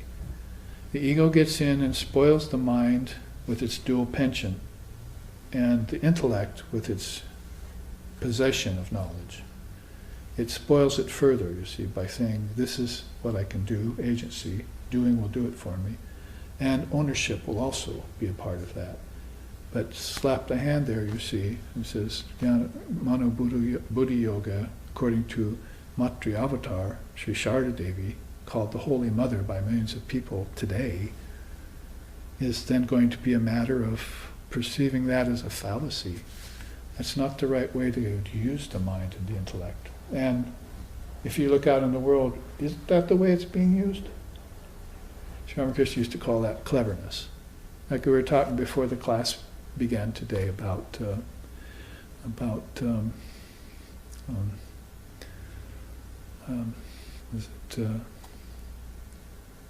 obsolescence. Planned obsolescence. That expression came up. Planned obsolescence. It's like, so it's very clever. Well, I could make this a light bulb, that will last forever. But no, I don't want to do that because it won't make any money. I don't want to serve people with light. They don't have to buy it again. Or something that won't fall apart. You see, I'll plan obsolescence into it so that I can use it for... That's clever thinking, you see. Sri Ramakrishna used to say that about cleverness. Guile, he called it. In Bengali is another word, of course, but guilelessness is the point. Like a child, just doing things because it's what's to be done. And you could call it naivete, but maybe it's just innocence. Possibly it's purity. It's staring you in the face. And how that gets warped over time. Because of what? The ego gets involved. The unripe you gets involved. Why? Because it has some scars of past lifetimes of doing that. And it wants to do that with its ancestors, sankalpa-wise. And then it's accruing karma. So everything we've talked about for 6 weeks is all rolled up in a package there. That package has a word, Maya, samsara, if you prefer. And you need to penetrate through it. Call it a curtain of nescience.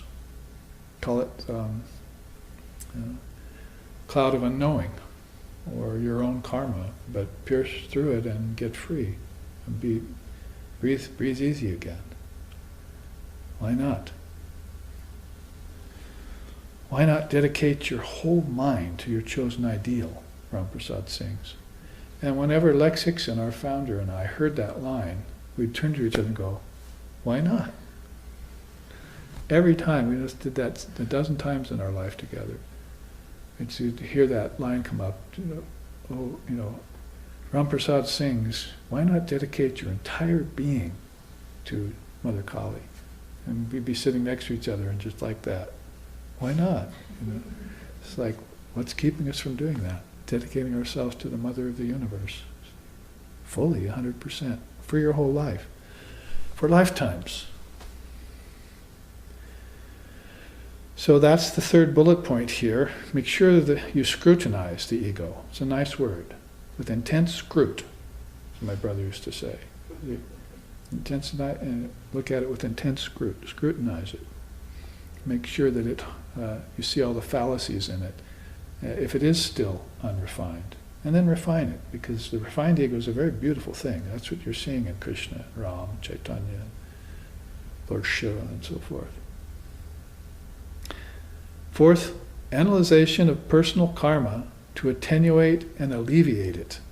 So first you modify your karma, attenuate it down, like tuning in a pot, you see, to get the right frequency, electronics and so forth, right vibration, and then you can alleviate it completely. You can't really get it under control when it's widespread. You see, can you gather mustard seeds out of a package after they've already been blown across the grasses of your lawn by the winds? Well, good luck with that. I'll come back in a couple of weeks, see if you even have one. So you need to attenuate it first, you see, is her teaching. So you get the mind together. Vivekananda taught this way too.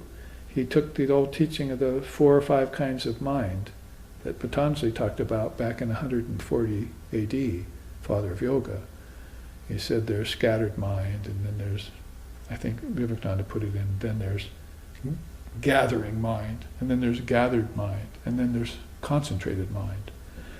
So through a series of these kinds of minds, scattered is not acceptable in any way, in shape or form, for anything you do. But to speak of spiritual life, for your earthly life too, it's not going to be good. Even worldly people know this. So I better get this together so that I can get my goods and my pleasures. So it's just whatever you have that's driving you will cause you to get your mind focused. But a laser-like focus, like a third eye focus, the Agya chakra, that's different, you see. So to affect that, scrutiny of the ego, to perceive that fallacy of ownership and agency, followed up by analyzation of personal karma to attenuate and alleviate it. That is karma itself. You want to neutralize it, dissolve it. And they say destroy it, probably not.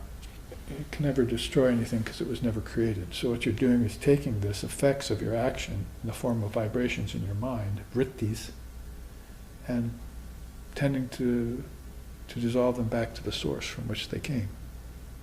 You came from Brahman. All these things came from Prakriti, nature. Prakriti has an outer form and an inner form. The inner form of Prakriti is your thoughts. Your thoughts created everything in seed form, then brought it into manifestation as outer Prakriti. So people who are fascinated with outer Prakriti, air, earth, fire, water, and ether, objects, mountains, trees, physical worlds, they need to subject that teaching to where all of this is coming from. The vibration of the mind and intellect in accord with the ego has produced all this. Every great teaching system will tell you that. Zen, Tibetan Buddhist, Vedanta, Yoga, Samkhya. And so you need to consider this, entertain it even as a possibility, contemplate it and meditate on it, and then you'll find out that there are these karmas that are in your way, and they're all connected with those very things. Like with objects, my karma how? Through enjoyment and suffering. So what if I gave up the object? Oh, gee, they both went away. All of a sudden I feel better. I feel freer. So we had that teaching 3 or 4 weeks ago. The 4 ways of renouncing, right? First the outer object, then the thought object, then relations with society and worldly relations, and finally wisdom. You even renounce the wisdom that you got along the way as you renounced things. Then you're back to singing like the Advaita sings. I'm Gyanamritam Samarasam Gaganopamaham. I think I like that line. I'm just going to sing it till my body falls away. And I'll probably sing it after my body falls away in my mind. After my mind falls away, I'll be singing it with the Trinity. I'll be singing it to Lord Brahma and saying along with it, can I go now? Will you put me into a formless state? Can I get beyond you? Brahma, Vishnu, and Shiva. So, I would venture to say here, if your Ishtam, your chosen ideal, was the Divine Mother of the Universe, you will not fail that task. Full enlightenment will be yours.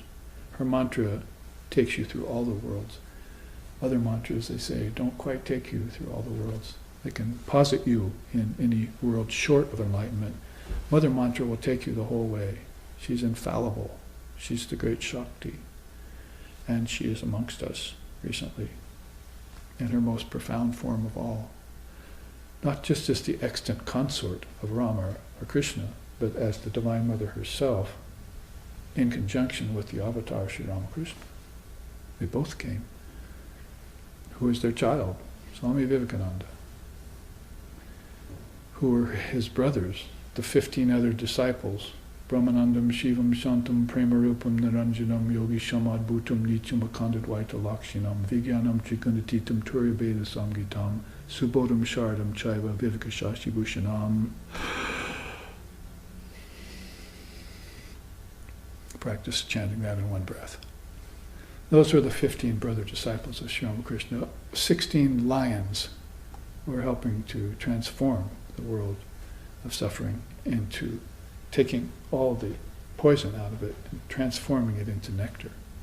That's Shiva's business, to do that, dissolving everything in the end. So your personal karmas, your past karmas, and any future karmas that are to come, dissolve them outright, right now. Become karmaless. Shall I sing you the verse that has to do with the Advaita, singing about how he's beyond all three kinds of karma? No, let's not. Let's move on to this other bullet point. Knowledge of the full identity of the self with Brahman. I and my father are one, Vedanta style, or Mother's teaching follows in accord with all of that. So, the knowledge of the full identity of the self with Brahman. Before you merge the self into Brahman, you'll have to know of the assumed existence of the apparent self. See? So when you move the ahamkara into the jiva, and the jiva into Shiva, and Shiva into ultimate reality, then you're looking at different echelons of the ego, from very gross to unripe to ripe and to fully matured. And that way you can use that as a template or a example of how to do it yourself. Because it's a big step just to say, I am Brahman. Probably not convince yourself of that in the first saying, when you go home and suffer all sorts of indignities in the world and so forth. Or go to work and see how other people are not thinking at all that way. And then you've got even more in the way than you thought you had. So that's why spiritual life is interior and it's personal. Your chosen ideal is your chosen ideal. No one should mess with that. It shouldn't be allowed. And then you take it as far as you can go with sadhana, spiritual practice. So these are very beautiful kinds of points she's making about sadhana. She also says, penultimately here, selfless performance of japa for the benefit of mankind. So she was japaharini. She loved the practice of mantra. Mantra is very key to the higher echelons of spiritual practice. And it's a way of purifying the mind. She herself said, mantra is not going to get you enlightenment. And sadhana also not going to get you enlightenment. There's two reasons for that. Number one is that you're already enlightened, but you don't know it. But number two is that you're not doing your sadhana selflessly in these ways that fall in accord with these kinds of yogas. So you have to check the kind of sadhana you're doing, especially if it's like goal-oriented or selfishly motivated. If there's any of that present in your sadhana, that's what you need to get rid of. That's your sadhana for now. You say, I have a sadhana, I have a spiritual practice, but there are little, remember, grains or impurities in your clay. So when you fire your pot in the kiln, it breaks apart.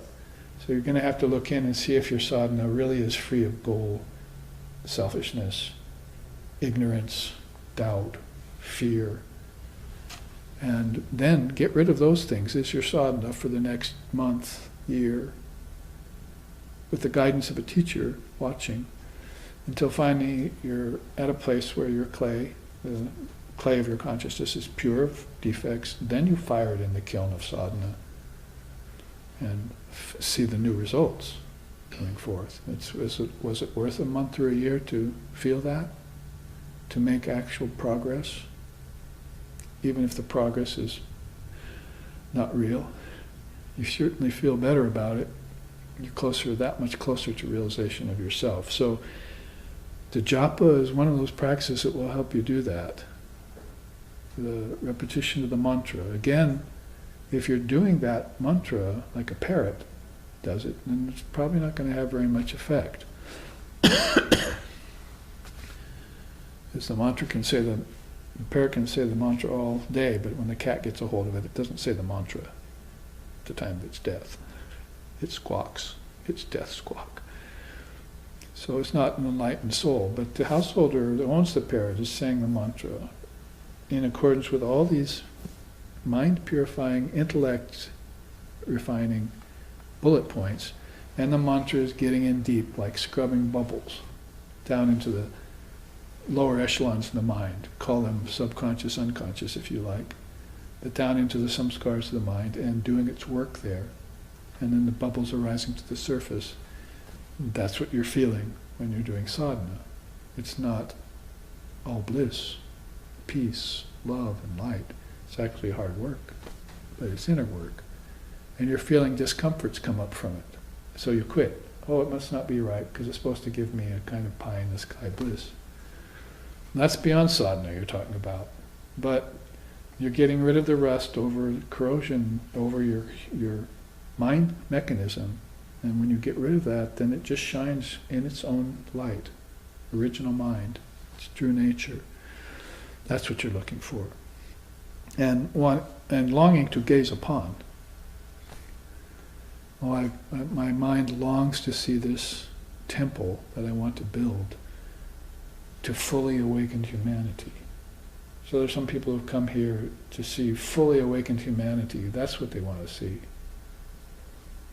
Maybe their matters are settled, their fish is fried. So now they want to see this spread all over. So that's going to be plenty of reason for them to take a body again, because I want to be on hand when she comes, see, or when he comes. When they split the curtain of Maya, I want to be there. The souls that really want to see this. And, for however long it may persist in the world, because the world will always resist it and deny it.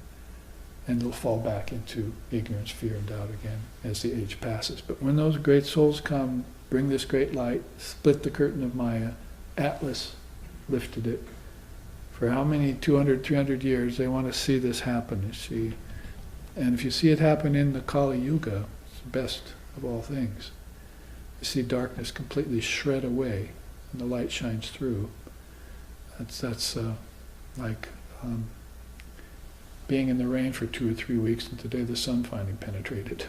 See, here in sunny old Hawaii.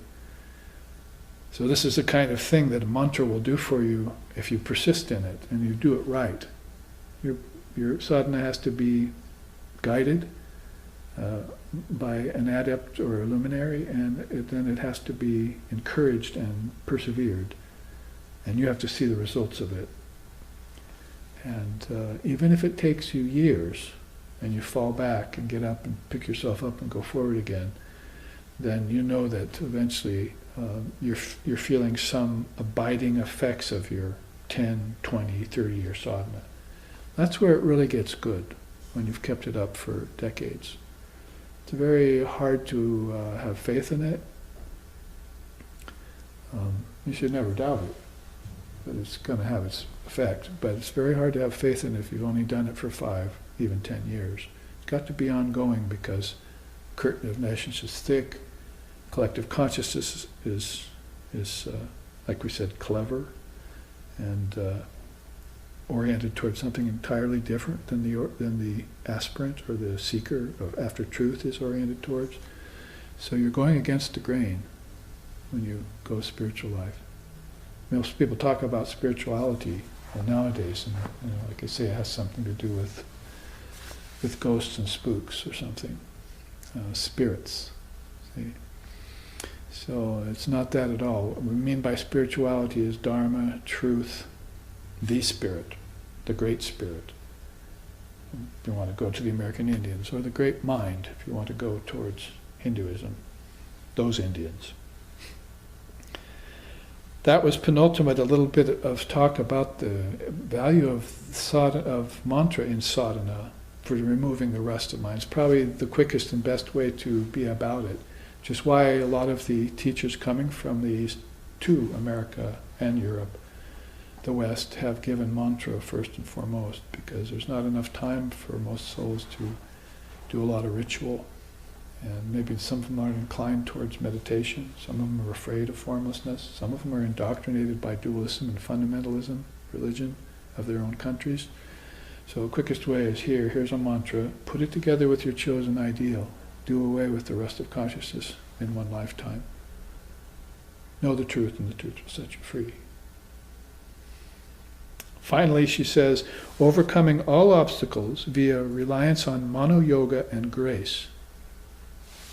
So she wants to put together this Sri Ramakrishna type of teaching of two hands coming together. That is, your practice plus grace is going to net you what you're seeking. And that's again the swiftest possible way to have at it. If it's just sadhana, then without grace, what's it going to net you? If it's just grace, you might be waiting for it for hundreds and thousands of years, because your mind can't recognize it when it comes, you see. Sri Ramakrishna used to say, oh, I look, there's no wind today. Someone said to him, he said, oh, just send a kite up 200 feet. You can see it jerking around up there. So the wind of God's grace is always blowing, but you have to raise your kite to catch it, he said. Same with the sailor. You might be out, no wind. Raise your sail. Oh, I see there's some wind here I can move along with. See?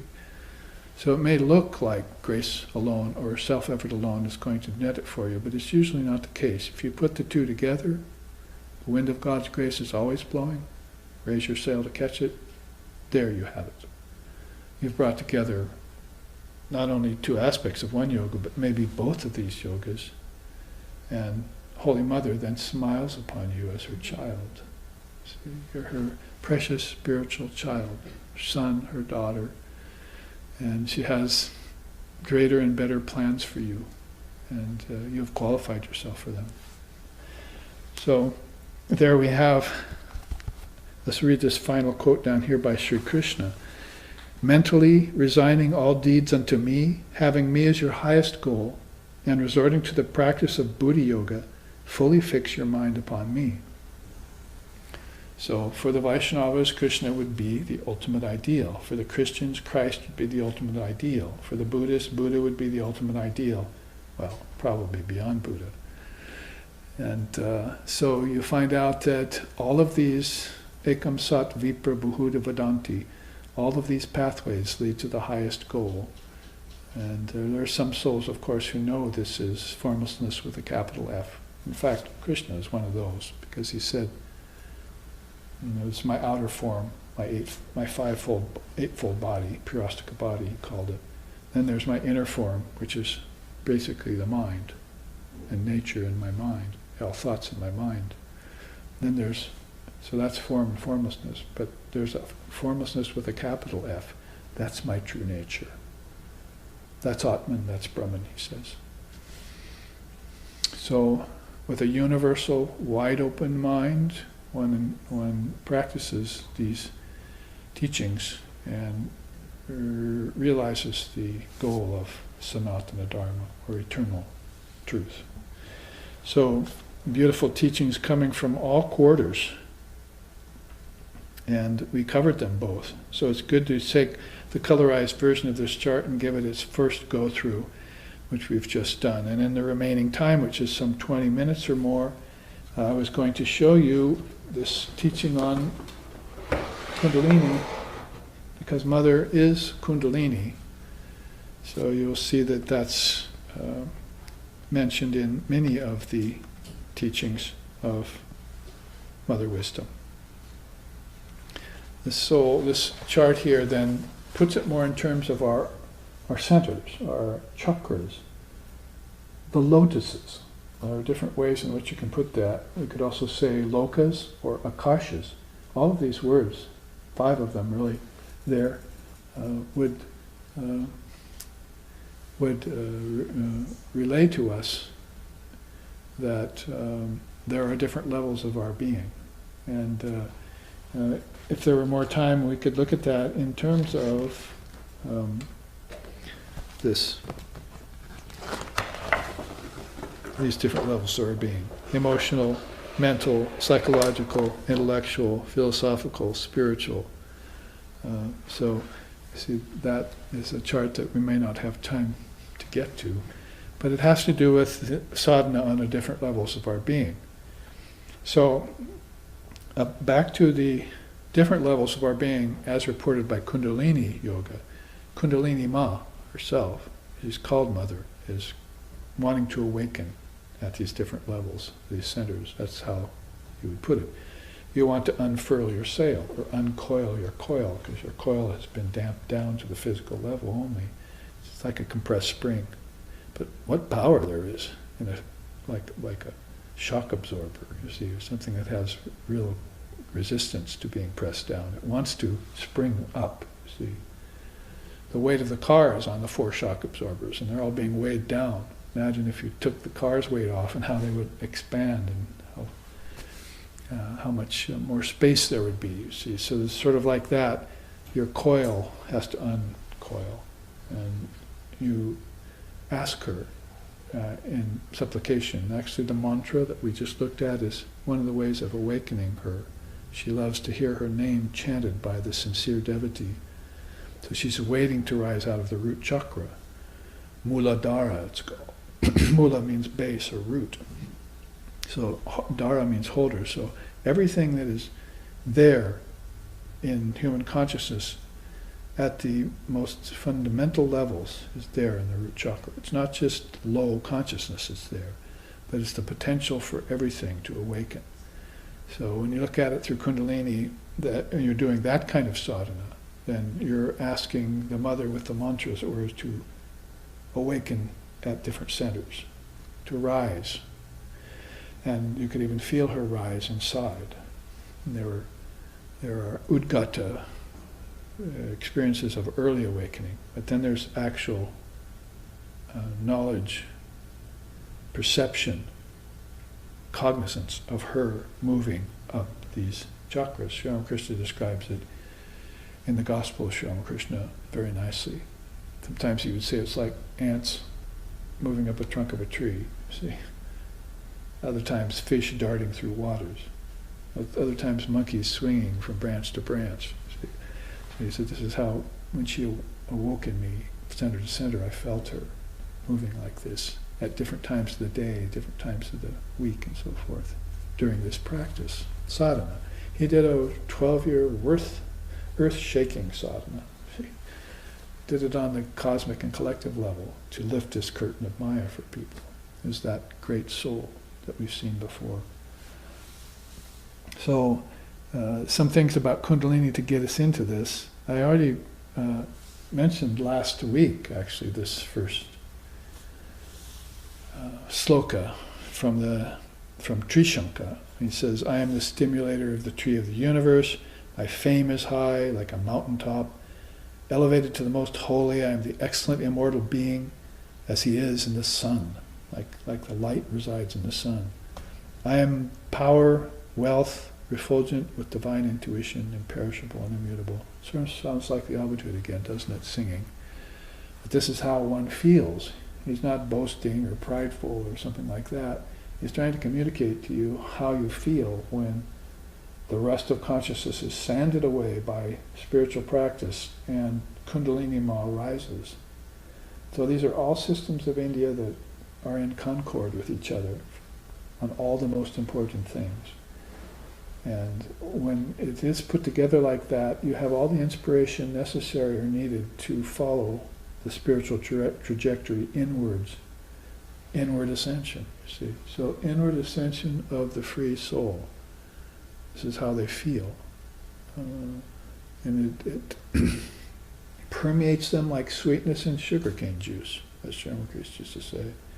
Or Buddha said, like souls leaving a lower mountain lake and always going to the next higher mountain lake and then the next higher mountain lake.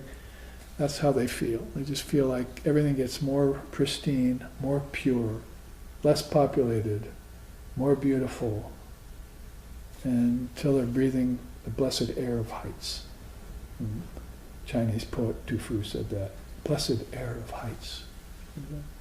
So he's got this idea of going to this highest, deepest place, the most remote refuge in human consciousness, where the three rivers meet, Ganga, Jamuna, Saraswati.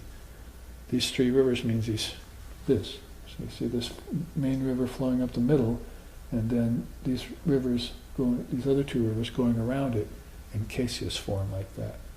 So you see that basically that's Ida, Pingala, and Sushumna. The three great nadis, or three great rivers, are describing it poetically, where she flows up these, and also down them, and up, whenever she likes. But you have to be there for it. She gets into your downward growing nadi, and it gets rustier and rustier. She says, may give up on you, see. Has to be cleared. Oh, they're doing sadhana. I can move through them, she's saying. Finds a soul that's open to her and doing her mantra. And the nadis are free, and they're not bound down to ignoble things or weighty things or a lot of karma or a lot of desire-based projection, sankalpa. She can get in there, and she can get out of there too. And when she gets in, she'll take you out with her. Holy Mother used to say that. Oh, you're not happy here, dear, on earth? Well then, you can come with me. She actually said this to people. You can come with me. I'll take you with me. So she means inward ascension. Take you with me to the highest goal. If you want to see your chosen ideal, as we were saying back here, she'll take you there. The mantra will take you there. If you want to go formless, she'll take you there. She's the knower of all realms. So that's the Ida, the Sushumna, and the Pingala. See? I'm bringing this forward in this particular class because Sri Ramakrishna made the beautiful saying, a beautiful quote in the Gospel, that there will be no spiritual progress for you unless Kundalini Mother is awakened. That's it's simultaneously a very ingratiating statement, a very supporting statement about the Kundalini Yoga system. And then at the same time, this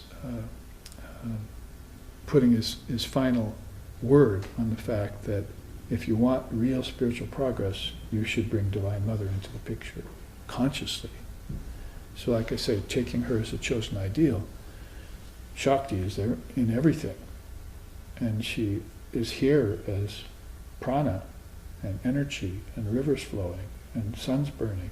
The light in the sun, as he said, even in physical objects. So you take her as your highest ideal, and immediately she responds. Immediately maybe mean one lifetime for some people, just to remember what they always know, that she's the mother. Whenever you go, whatever you do, whatever troubles you suffer, always say to yourself, I have a mother, she said.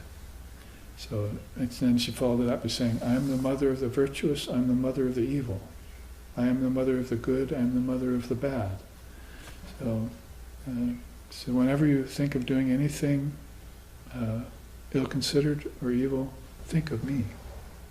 So she has a sadhana that will immediately right you. Immediately think, oh, Mother is there, can I really do this thing? And of course, people who don't think of her or don't encourage her awakening up their chakras, up these 7 lotuses, they'll never think of God even by accident. Krishna said about them. Very unfortunate souls who don't know, not only do not know the peace and bliss of their true nature, but they'll also have much suffering in store as they pay off the karma for these deeds that they do over lifetimes. That's called samsara, lifetimes of birth and death in ignorance. Buddha spoke of that. Well, this is a beautiful quote here from the Upanishads. The hollow canal called the Sushumna lies between the two arteries of the upper palate and the nipple-like growth that hangs down between them. It passes out of the crown, where the root of the hair is made to part, the crown chakra, opening the skull in the center. This is the gate leading to the Supreme Lord. So, he's talking about from the lowest center up these nerves, consciousness travels. This isn't out here. This is an inner life. This is inward ascension. So when you get a hold of her or she gets a hold of you, whatever the case may be, and this ascension, inward ascension is made, this is how they're describing it in the ancient Upanishads, which is Vedanta. Upanishad equals Vedanta. These great 108 Upanishads that are left. So she says it'll part that, and she's using a physical metaphor so you can understand, for a spiritual principle, verity, a principle, a spiritual verity, you see. So she parts the hair right there, so there's like the sagittal suture there. When a baby is born, it forms around the what's there of the brain still yet. And so now she's talking about it as an inward ascension, of how the body is an outer template for this inner movement. So we say, like, our thoughts then give way to objects. And when we go to sleep, the object disappears back into the thoughts. That's what waking and dreaming are all about. So we know about this all the time, but we're really not present for it and conscious of it and putting it together philosophically or yogically with the non-dual truth at the very foundation of it. This all has to be held together as a great conjunction, maybe the greatest conjunction of all. So that's a beautiful quote from there. Another one is this: there is within the heart the bright space known to all. There let the worshipper meditate upon and realize the intelligent, imperishable, self-effulgent soul. May you, O Prachina Yogya, worship in the manner described herein. So the Rishi is talking to his student here, in the Taittiriya Upanishad, telling him about this way of meditation that will lead him to this space in the heart, which is known to all. All beings know about the heart. When you talk about the heart, you talk about 3 below and 3 above. That's how they say it in the scriptures.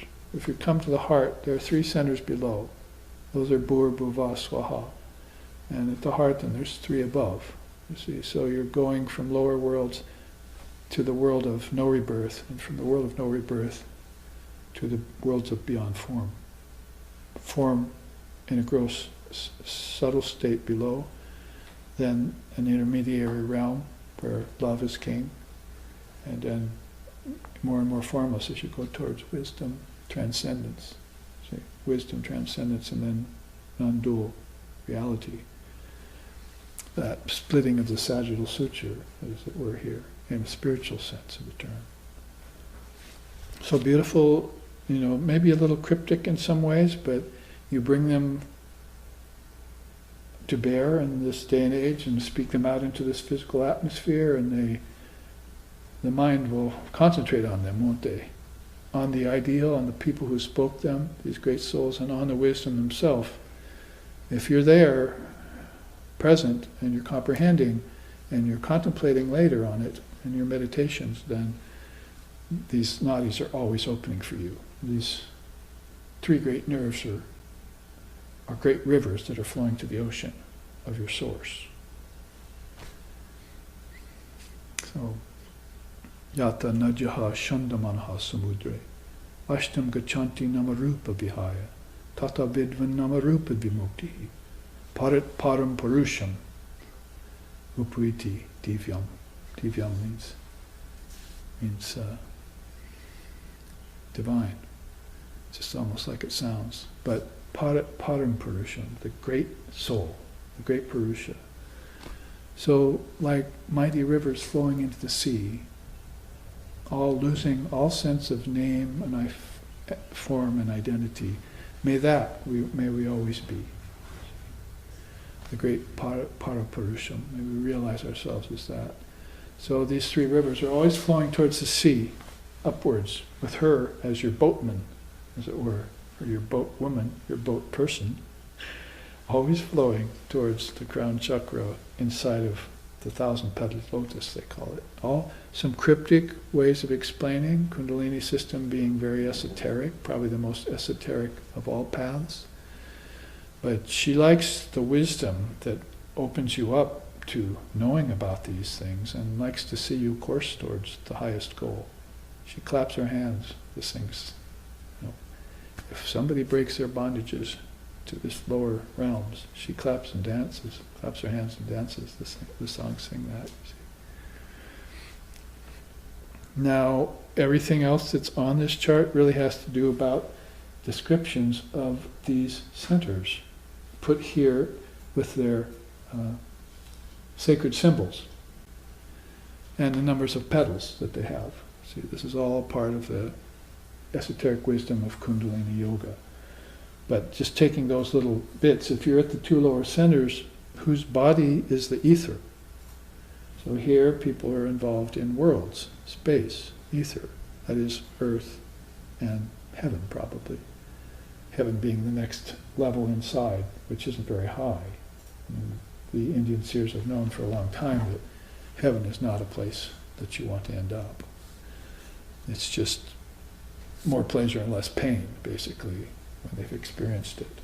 And the seers tend to go beyond it to higher realms. So it's an interesting teaching that maybe other religious approaches ought to consider in this day and age.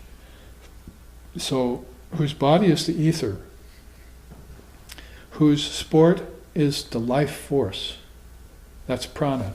So you're finding that physical energy gives way to vital energy here, these two chakras, you see. Whose sport is the life force, that's prana. Man does not live by bread alone, lives by life force, basically. Doesn't live by Brahman because Brahman isn't in life. Life is in Brahman, hopefully. So you're going to want to go beyond all worlds, or you will go beyond all worlds when you encounter Brahman. The further you go away from the world, the further you get to Brahman. The closer you get to Brahman, the further you go away from all the lower worlds. And his samadhi proved this. Ramakrishna explained this. His samadhi proved this because when he came out of samadhi, he saw the worlds of name and form come dancing back on him and looked at his own wife and his favorite students and said, "Who are you?" He lost all their names, their personalities. All he saw was light sitting there in forms. So he came out of this highest samadhi, near Vikalpa, see, and therefore had those profound experiences. And that's where you find great souls who lived prior to him, some hundreds of years earlier, singing that. Aham nirvikapo nirakara rupo vibhutvacha sarvatra sarvendrina nam nacha samvatam naiva muktir nameya nacha sangatam naiva muktir nameya chirananda rupa shivoham shivoham chirananda rupa shivoham shivoham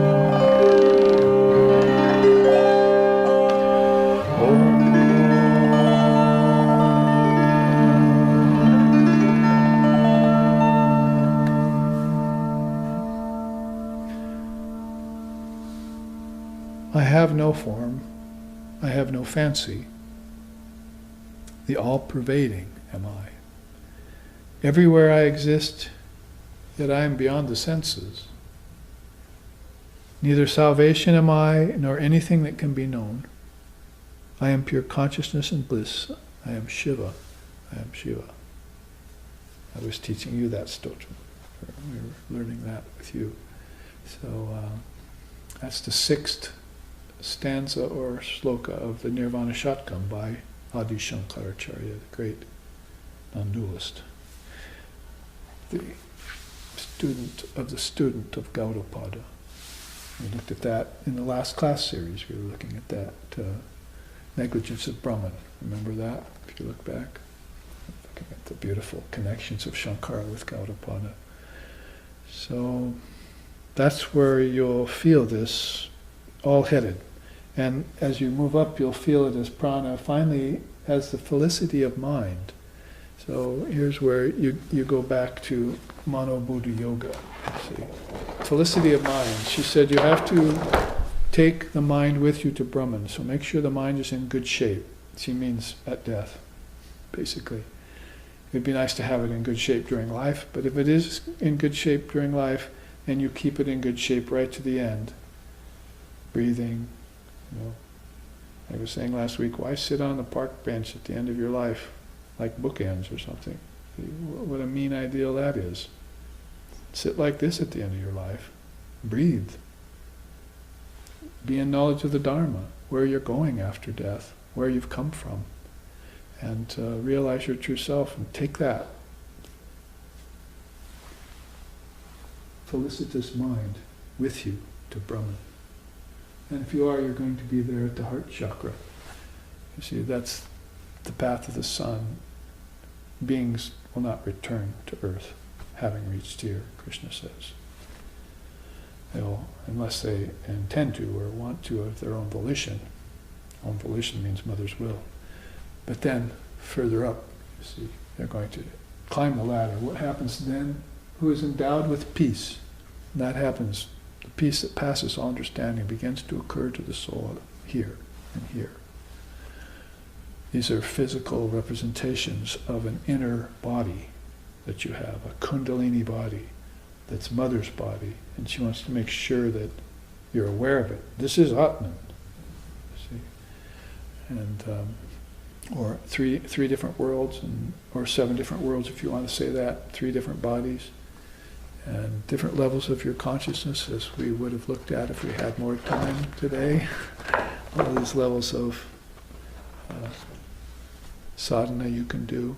Maybe we can bring this chart back in the next class series and connect it, because everything's connectable. That's my final conclusion. All these great darshanas of India particularly connect well. And then finally you'll go to this highest level, whose essence is truth. So whose body is the ether, whose sport is the life force, who is felicity of mind, who is endowed with peace, and whose presence, whose essence is truth. That is Brahman. That is your true nature. May we all realize that then, and may we never have to meet again here to discuss the rust of consciousness forevermore. So here, let's end with a chant.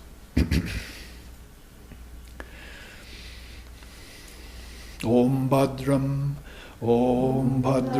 Karnabhihi Srinuyama Devaha Bhadram Pasyema Akshabhirya Jatraha Stirai Rangayishtushtavam Sastanavir Vyashema Devahitam Yadayuhu Swasti Na Indra Vrida Shravaha Swasti Na Pusha Vishwadevaha Swasti Nastarksho Arishtanemihi Swasti no Brihaspatir Dadatu Om Shantihi Shantihi Shantihi. May we hear with these ears what is noble and uplifting. May we see with these eyes what is good and spiritual. And may we, while worshipping the Lord and Mother of the universe, with healthy minds and bodies, live a life which is beneficial to ourselves and to all other beings. Om, peace, peace, peace.